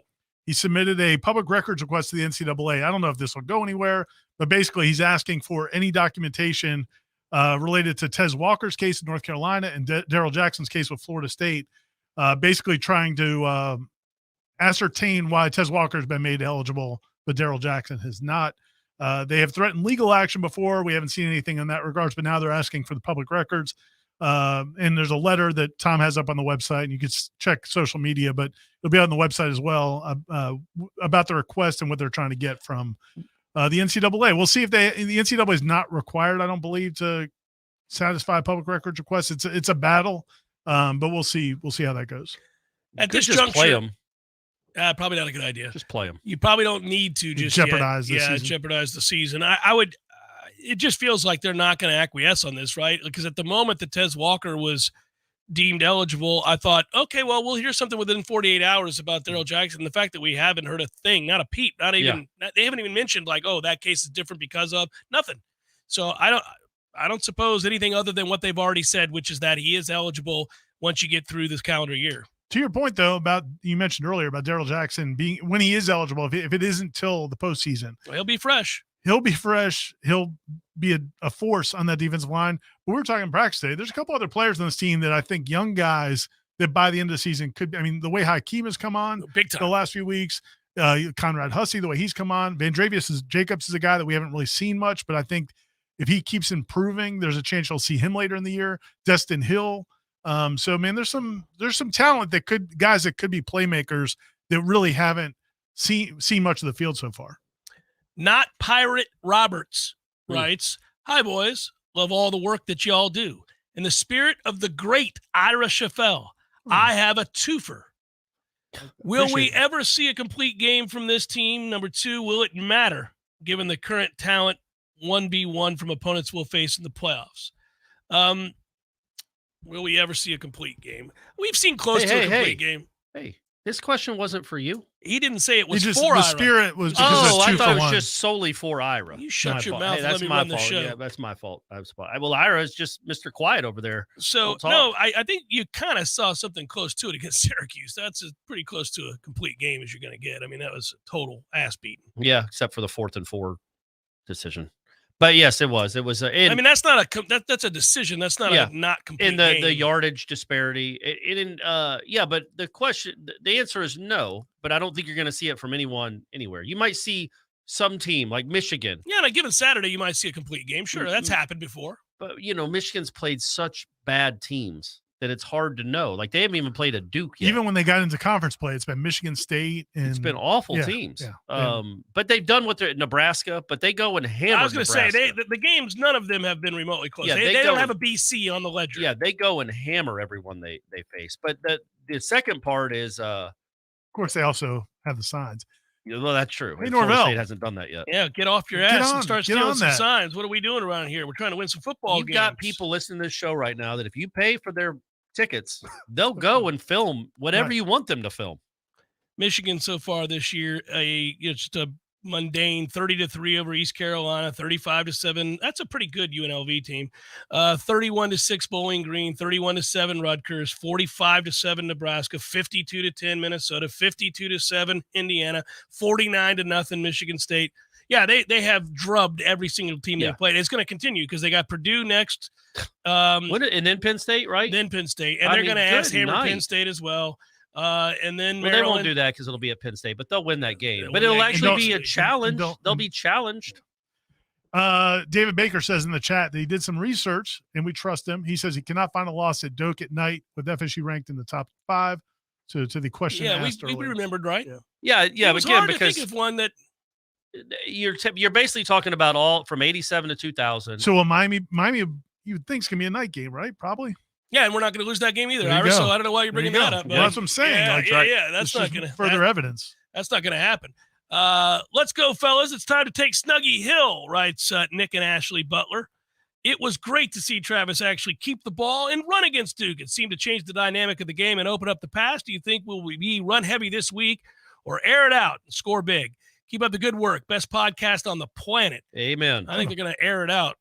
Pitt threw for 300 against them. Yeah, they're going to throw the ball around, and I don't think they're going to have Jordan run much, if at all. I don't think he really needs to in this game, and I'm all for that. I get that he doesn't need to run in games where he doesn't need to run, where you're just physically superior, you're going to dominate a game. He probably doesn't need to risk himself in that situation. I do think they have to open it up right from the get-go against Miami and have him run the ball and set the tone that way. everybody knows it's in the back pocket. You could do it against Florida as well on the road, probably a good idea. But I just, it's interesting. We talk about what you will and will not do. I'm not playing Johnny Wilson even if he wanted to play this weekend. I'm not playing Johnny Wilson. What's the point of that? Maybe against Pitt if we need him, I suppose. Yeah. But like anybody that's nursing something that can be healed in the next week or two and get right for Miami, that's what I'm doing.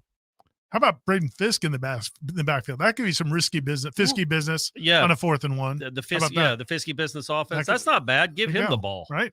Give him the ball. Absolutely. Let him be the wildcat. Wild Fisk. The way this question started concerned me, and then it made me smile. So here we go, you guys, because I could hear him going, uh-oh. Yeah, here we go. Brent writes, the wife does not listen to your all show, so I can ask this question without fear of retribution. So I was like, oh, man, where are we? Here we go. Where are we going? All right. When making chili, should sweet potatoes and baked beans be part of the ingredients? Yes or no? Or what the hell is she thinking? Oh, no. No chance. What's his name? Brent. Sorry, Brent. That's a toughie. Where's she from? Yeah, where is she from? That would happen. Potatoes. Is this like is she from Wichita? Is that a Wichita staple? Is potatoes and chili? I don't know. Is this? What are the kind of beans that normally go in chili? Huh? What are the beans that normally go Kidney in chili? Beans or Kidney beans, yeah. Not baked beans. Certainly, no. That doesn't sound appetizing. Actually, I'm repulsed. Yeah. You'd rather eat some of that cheese from New York no, I'd rather than eat that chili, than the potato-infested chili. The thing about chili is, man, like when I was in college, the McCormick chili seasoning had the recipe on the little right jar. There. And, man, I made the most amazing chili. It was incredible chili. Just follow the instructions. You're a big chili guy? I love chili. Well, I do too, but I'm saying you can make the chili? I can. Are you a I good don't want to have this conversation. You put because my wife might get word of this conversation. She's not going to listen. What? Well, you're right. She gets word. But you're not insulting her chili. No, you're just talking up your own chili. Let the man make a chili. I want to taste this chili. Her response would be, "Well, go make it, big guy." Yeah, and you don't want to make it. I'm a busy guy, Jeff. Yeah, I think there's some nights of the week you could make some chili. I've got my workload. When I do, and I think there's some nights of the week you can make some chili. Yeah. I think that when it gets cold, Ira, how about we all benefit from the chili making? I'm going to make some chili. There it is. I'm going to invite you guys over. We did it. Corey, we did it. You don't like chili? I like chili fine. I'm not coming over your stomach's no longer that of a small child's. I know. You can actually eat something. Is it going to have potatoes in it? Or baked beans? Then I don't want it. I don't want it. And some mac and cheese. Oh, yeah. Some Velveeta slices. Nathaniel writes, do you get the impression it's the players or coaches that are deciding to run such a limited snap count along the defensive line? From a few comments I've heard, it's starting to feel like the better players weren't so wild about it. P.S. You're hearing it here first. I think Miami will ride the emotional first ACC home win under Mario into a dogfight with an awful Virginia team. And if I'm correct, won't that be freaking hilarious? Well, it would be. That would be. But they're going to hammer Virginia. Where do they play that game? It's in Miami. Yeah. Well, does that matter? That doesn't matter. Virginia's attack. Well, that kid at quarterback, if Van Dyke's not playing, it's all up in the air. They could lose that game because you just don't know. Highly unlikely. Yeah, you wouldn't have said North Carolina was going to lose to Virginia either. I mean, it's college football. This stuff happens. I would not have, but Mac Brown has that in him. So does Mario. Mario. All the time. What was the first part of the question? Do you think the players or the coaches are the ones deciding the limited snap count along the defensive line? He went on to say he doesn't think that some of the veteran players are real keen on it.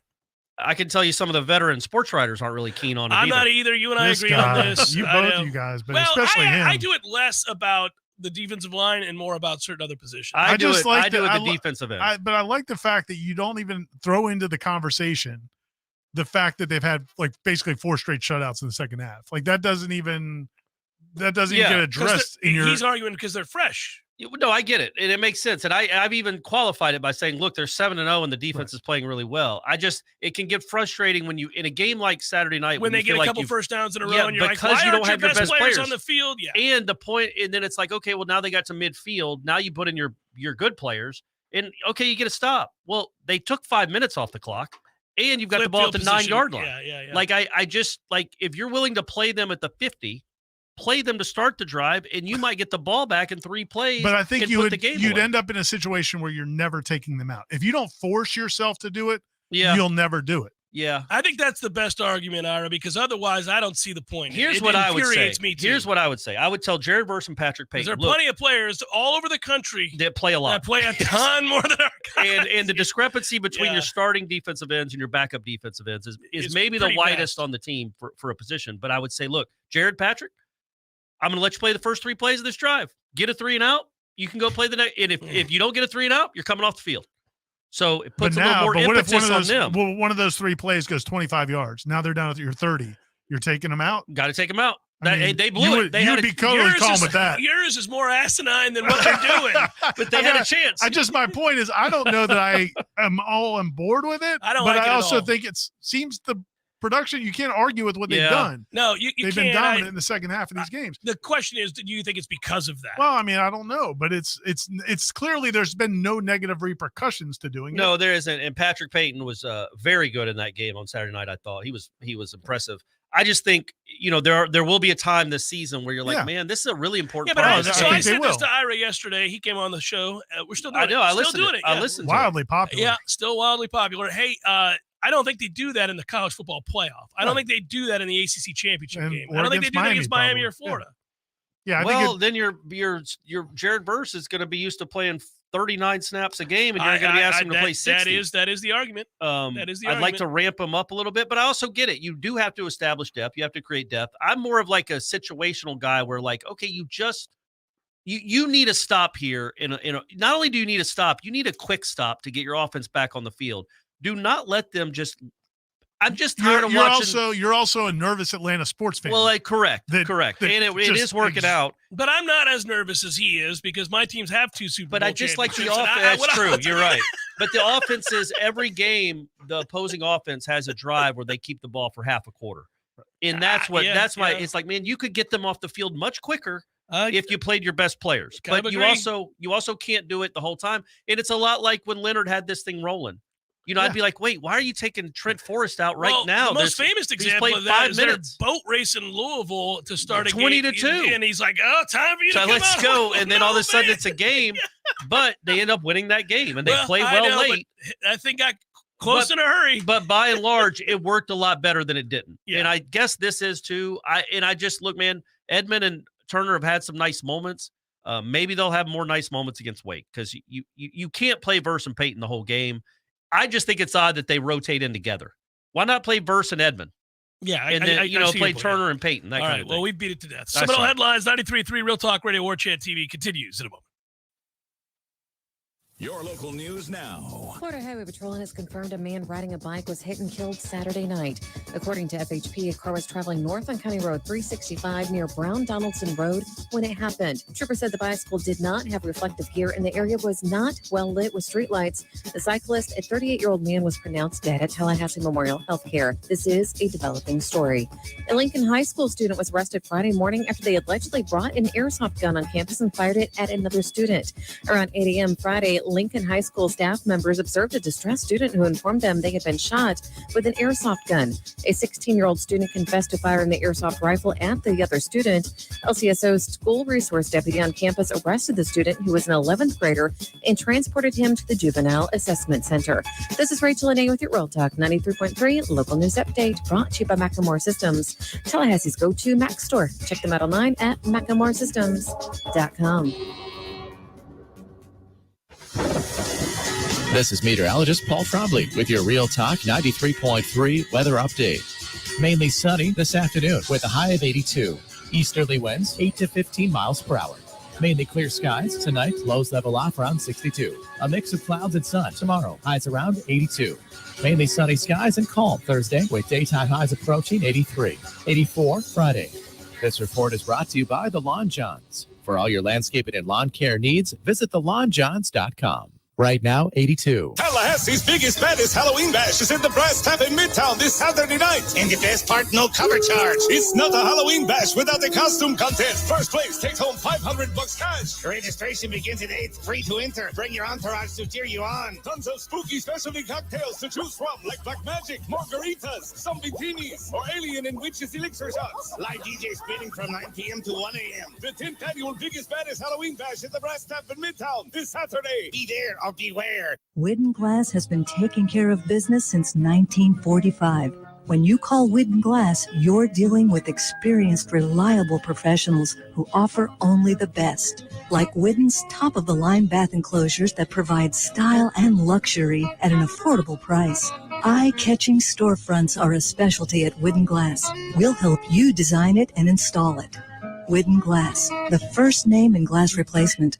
Call 222-5781. Life is stressful. Dinner shouldn't be. That motto is why Register Sausage has been doing business in the Florida Panhandle and Lower Alabama for over 75 years. A proud sponsor of Seminole Headlines, Register Sausage always provides the best Southern smoked sausage to over 140 grocery stores and restaurants throughout the Southeast. Headliners have discovered the Register's difference. You can too. To find a store that carries Registers near you or to buy directly, head to registermeats.com. That's registermeats.com. Register Sausage. Yay, sausage!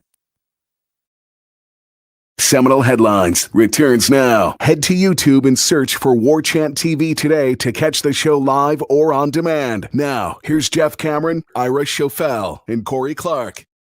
Let's keep it rolling. Next question, which, by the way, somebody sent in a picture, did Andrew, of Snuggy Hill with a little sign telling you what you can and can't do on the hill. Nice. He is stationed right here, right beside the hill with a picture. Is there anything on there about fires?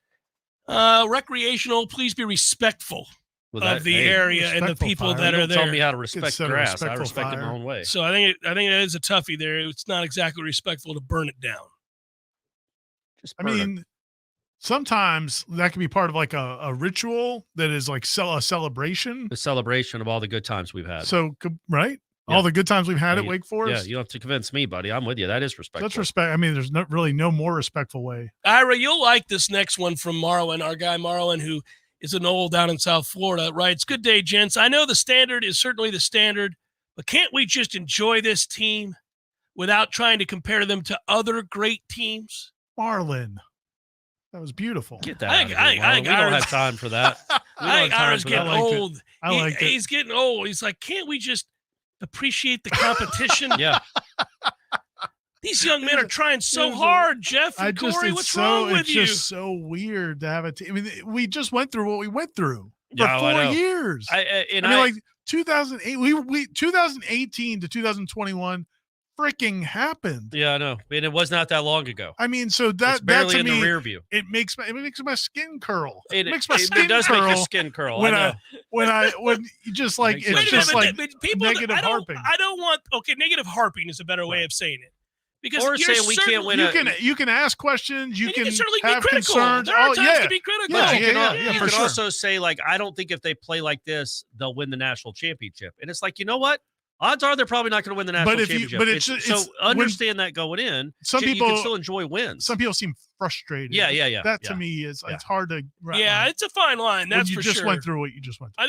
I think negative harping is a good way of saying it. I've noticed that I've tried to strike a balance when I am critical, because I think I am very well aware that we were just 2 years ago a sub-500 team. I mean, a laughing stock, a punchline. Yeah, no, it's frustrating. Brady Scott proposed to his girlfriend after you lost on a walk-off Hail Mary to Jacksonville State. It's a tough one. It's a tough one. Reese Davis and Kirk in their bus, yucking drunk, it up, making fun of the. Agreed. A laughing You stock. can certainly understand that's from where you came. At the same time, when you win 10 games a year ago, rightfully there are ratcheted up expectations. You're a senior-laden team with a veteran quarterback who's as dynamic as Jordan Travis, and you have two nearly unguardable wide receivers and a tight end room that's done a 180. It's all right to have expectations. Sure. So I think what happens is that you say, okay, well, what do I do? How do I juxtapose my disappointment when those expectations aren't met with the reality that we're so far removed from that 5-7 campaign? And it is a tough balancing act. The other reason, and I suspect this is why people get frustrated, we've done this. We've talked a lot about it. Look around, man. Why not us? Oh, yeah. Look around. Georgia's not even looking good. That's why I would think I would look at it the other way, though. Like, look around, man. Ain't nobody great. But that's why you want to be playing your best, because you could win the national title. You could steal one. You could steal a national title if you're buttoned up. And I get it about the season. I said on some interviews I did, I don't know if I ever wrote it, but like when people would ask what would be a disappointment if they didn't make the playoff, I felt like, yeah, probably, because you do have a senior quarterback, and you've got all this experience. So I get it. I'm not saying they should just be happy to whatever happens this season, but I'm just saying, like, immediately after games to harp on the negatives is just it wears on me a little bit. With the appreciation, man, I literally caught myself doing this on Saturday night. Like I was just trying to soak it up, and I know it's Duke. It's weird that it was Duke, but man, it was just cool. That atmosphere was awesome. To experience Duke like that again. Was and great. he mentioned in his column, and I haven't really noticed it before. Walking from after the game from the press box to where we have to walk to go to the press conference, and the screaming, we're outside and hearing the war chant in the crowd. It's awesome. That's as people old school, are filing man. out. It used to happen all the time. I don't really remember that, so it was cool, and it was cool that you mentioned that because that's what it's whether you win or lose. And I know we're not participation trophies, and you want to win every game, you want to win a championship. It's cool just to get these moments again. It wasn't guaranteed, and it's okay to keep climbing and have higher expectations. So I think it's like, enjoy it. Let it soak in. Do what you did the other night. Let it wash over you for a minute. Don't immediately go to the things that pissed you off. Think a little bit about how cool this is, that they were able to win a top 20 matchup at night at Doak. Whole country watching ABC. That's awesome. Spawn with a huge kick return. And the fact that chant was happening makes me think that the vast majority of fans probably are. They are. Yeah. And I'm overreacting to some of the negative. Yeah. And you could be disappointed in an aspect of the team. That doesn't mean you're disappointed in the team. Like you're not frustrated on the whole. That's what I mean about carefully articulating the concerns. So, for example, I am disappointed in this offensive line. Just am. I'm disappointed with the offensive line. There are caveats that are involved in this. They've been injured, so that's part of it. I have to acknowledge that. Were you disappointed in 2018 with that offensive line? Yeah, but why? You don't have to. I'm saying like there's levels of disappointment. Of course, one couldn't play. This one's horror, and just like, this isn't I quite thought what this group would be way above serviceable. I think they're good enough to win this conference and maybe to make the college football playoff. I also think they're the reason you're going to get beat at some point, which is fine. There's always a reason. There's another aspect of somebody else's team that they're unhappy with. This just happens to be ours. And the reason that bothers me and the reason I articulated is because I didn't think that was going to be the case. I thought that they would continue the upward mobility. The offensive line, which did get a lot better last year, would only get better this year, and it really hasn't. And so that's disappointing. But I'm happy. They're 7-0. They're probably going to go undefeated in the regular season. They got to play well to beat Miami, though. That would be and Florida. That would be crazy. That'd be crazy that we're covering a team that could go undefeated after where we were, the depths to which we sank. Okay, so here it is. Matthew writes, "It was a distinction that I thought we would hold forever. Alas, all things must come to an end. Gentlemen, has the crown been passed for most incompetent media team? Surely the old Hitler trivia at Michigan State beat MLK doing the chop wearing the gloves." That's a fair point. That is a fair point. Holy moly, he nailed it. I forgot about MLK. We've been surpassed. See, that's another thing we don't appreciate. Like, we lived through MLK wearing a Florida State Nike glove. That happened. How did that happen at Michigan State? What exactly? So it's a trivia. It's like when you go to the movie theater and they have trivia before the trailers start. Yeah. It's a trivia application, just something they put on their video board to pass the time an hour before the game. They'll show just, I guess, general trivia questions. And that happened to be one of the trivia questions was, where was this man born? And it was a picture of Hitler. The staff member who picked that video off of YouTube apparently had not watched the whole video before. I think I'm right? Isn't that kind of what it was? They said, yeah. It wasn't like it wasn't in the middle of the game when they do the somebody get the Hitler question going. This is it's perfect. Like when they ask, guys. how many touchdowns did Danny Cannell throw for in 1994? and also, do you know where Hitler was born? Any idea? Bonus question. Anybody got something on Pol Pot? Yeah. Anybody? Stalin? You know how many people Stalin killed? Terry writes, "Good afternoon, gents. Did anyone else notice how fast Hakeem Williams caught up to the incredibly fast Deuce Span, or should I say Spawn, on that kickoff return?" Yeah. Now, two things can be true. Hakeem is very fast, especially for a man that big, and Spawn went into second. He slowed down. He waved him. He waved him along, come and celebrate with me. He was savoring the last 30 yards. It is kind of cool to be so fast that you can half step and be faster than the vast majority of reminds me of people Dion, running. like when Dion would have a punt return, he started high stepping at the 40 because he knew nobody was going to catch him. Yeah, he didn't care. We were watching practice day. There's a couple of routes where Deuce is man, he gets by. If he's leaving, he's leaving, and it's like, I mean, they can't crazy. throw it far enough. It's a completely different gear from any DB. They keep underthrowing him because he's so open so fast. He's too fast for him. One of the things I like about Jeff here is he just writes, "Burn that hill to the ground, no question. That's it." We'll try. There's a thread on the tribal council where somebody said something. There was something along those lines of like Snuggy Hill, let's burn it down. And then every post that I saw was just like pictures of like bombs going off. I'm really concerned what we've created here because people are look, not. We are not telling people to do it, and we can't be prosecuted for this, can we? Well, it was a joke. Yeah. We don't want you to burn the stadium down, everybody. We're just having a good when time. You're saying that, it's a joke. It's a joke, everybody. You don't burn the hill to the ground. We'll come back, wrap it up momentarily. Seminole Headlines, 93.3 Real Talk Radio, Warchant TV.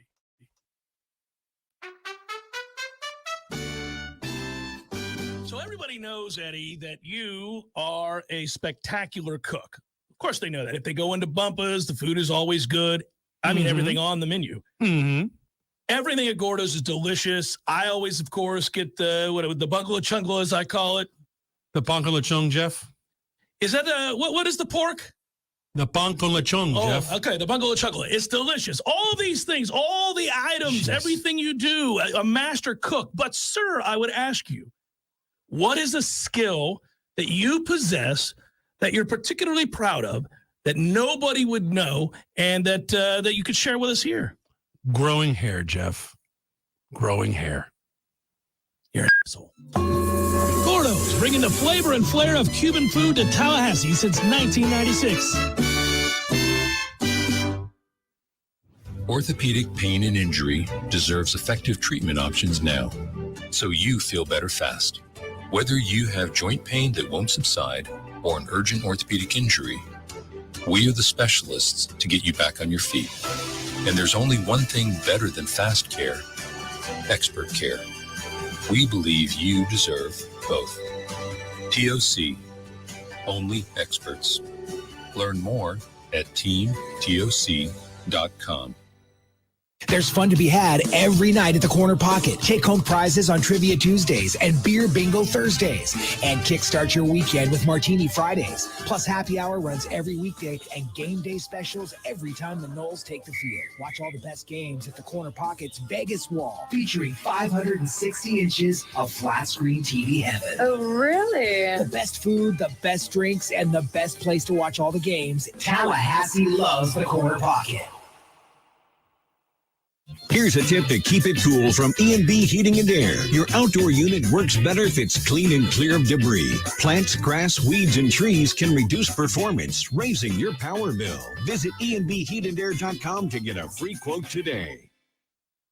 Let's be honest, we all have way too much stuff. Maybe your storage closet is full, your garage is full, or the guest bedroom is a mess. Call Southeast Portable Buildings, 580-6400, or visit them online at southeastportablebuildings.com. Many orthodontists in Tallahassee can straighten a smile, but at Birch Orthodontics, they're dedicated to providing the finest care possible. The experienced and friendly staff is trained in all of the latest techniques. So whether you need standard treatment like braces or Invisalign, or you have a more complicated case requiring extra attention, Birch Orthodontics is here for you. Set up your free consultation today by visiting birchorthodontics.com, BURCH orthodontics.com, or call 850-877-1692. At Birch Orthodontics, they create beautiful smiles that last a lifetime. Seminole Headlines returns now. Head to YouTube and search for Warchant TV today to catch the show live or on demand. Now, here's Jeff Cameron, Ira Schofel, and Corey Clark. It's awesome that we got a 5-star defensive lineman, safety, and cornerback, but we could use a linebacker. Jeff, can you please speak this into existence? Or Corey, can you ask Randy a trajectory-changing question that might get this turned around? Have you ever thought about recruiting better linebackers and what that would mean for the defense? I'm going to put that request in too, Corey. Thanks for the question, Michael. Tony writes, I don't have much of a question. I just want to admire FSU's second-half defensive stats. 7 points for LSU, 10 for Southern Miss, 19 for Boston College. 7 for Clemson. 12, really. One was a Toafili fumble. 7 for Clemson, 0 for Virginia Tech, 0 for Cuse, 0 for Duke. Yeah. And Southern Miss doesn't count. You know, they gave up 2 touchdowns to Boston College, or a touchdown and 2 field. I don't remember how that worked. But, yeah, they've been really, really good pretty much all year in the second half. Actually, this is kind of an interesting question here. Eric writes, hypothetical question here. If there were a trade deadline in college football, the way there is in the pros, and we needed one more piece to get us through into the playoff, which one starter would you be willing to trade from our team for anybody else of the same position in the country? No. Ooh, same position. So that's interesting. You may even swap. So we're going to screw the person we're trading with here, apparently?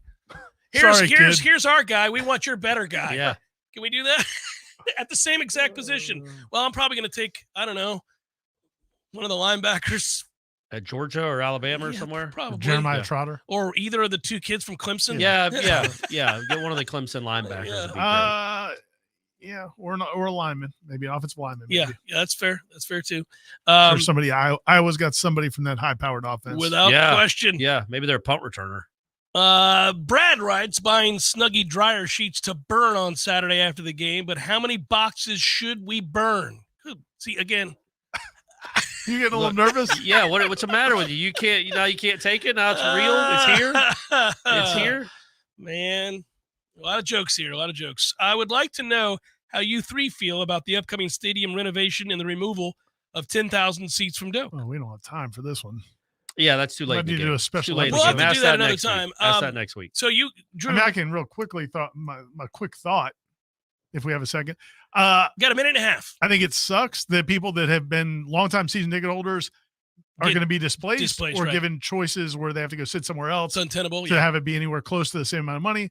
I also think this is the real world, man. Like, I just think if they're going to improve the stadium, if they're going to bring in more money, this is what this is what sports teams do. I think also one of the other, I agree with that sentiment. I also would say that one of the overriding points and arguments that I hear are people not liking the idea of reducing how many people sit in Doak. Right. I'm all right with going from 80,000 to 70,000. Doesn't bother me at all. They went from 82 to 79. Yeah, it doesn't bother me.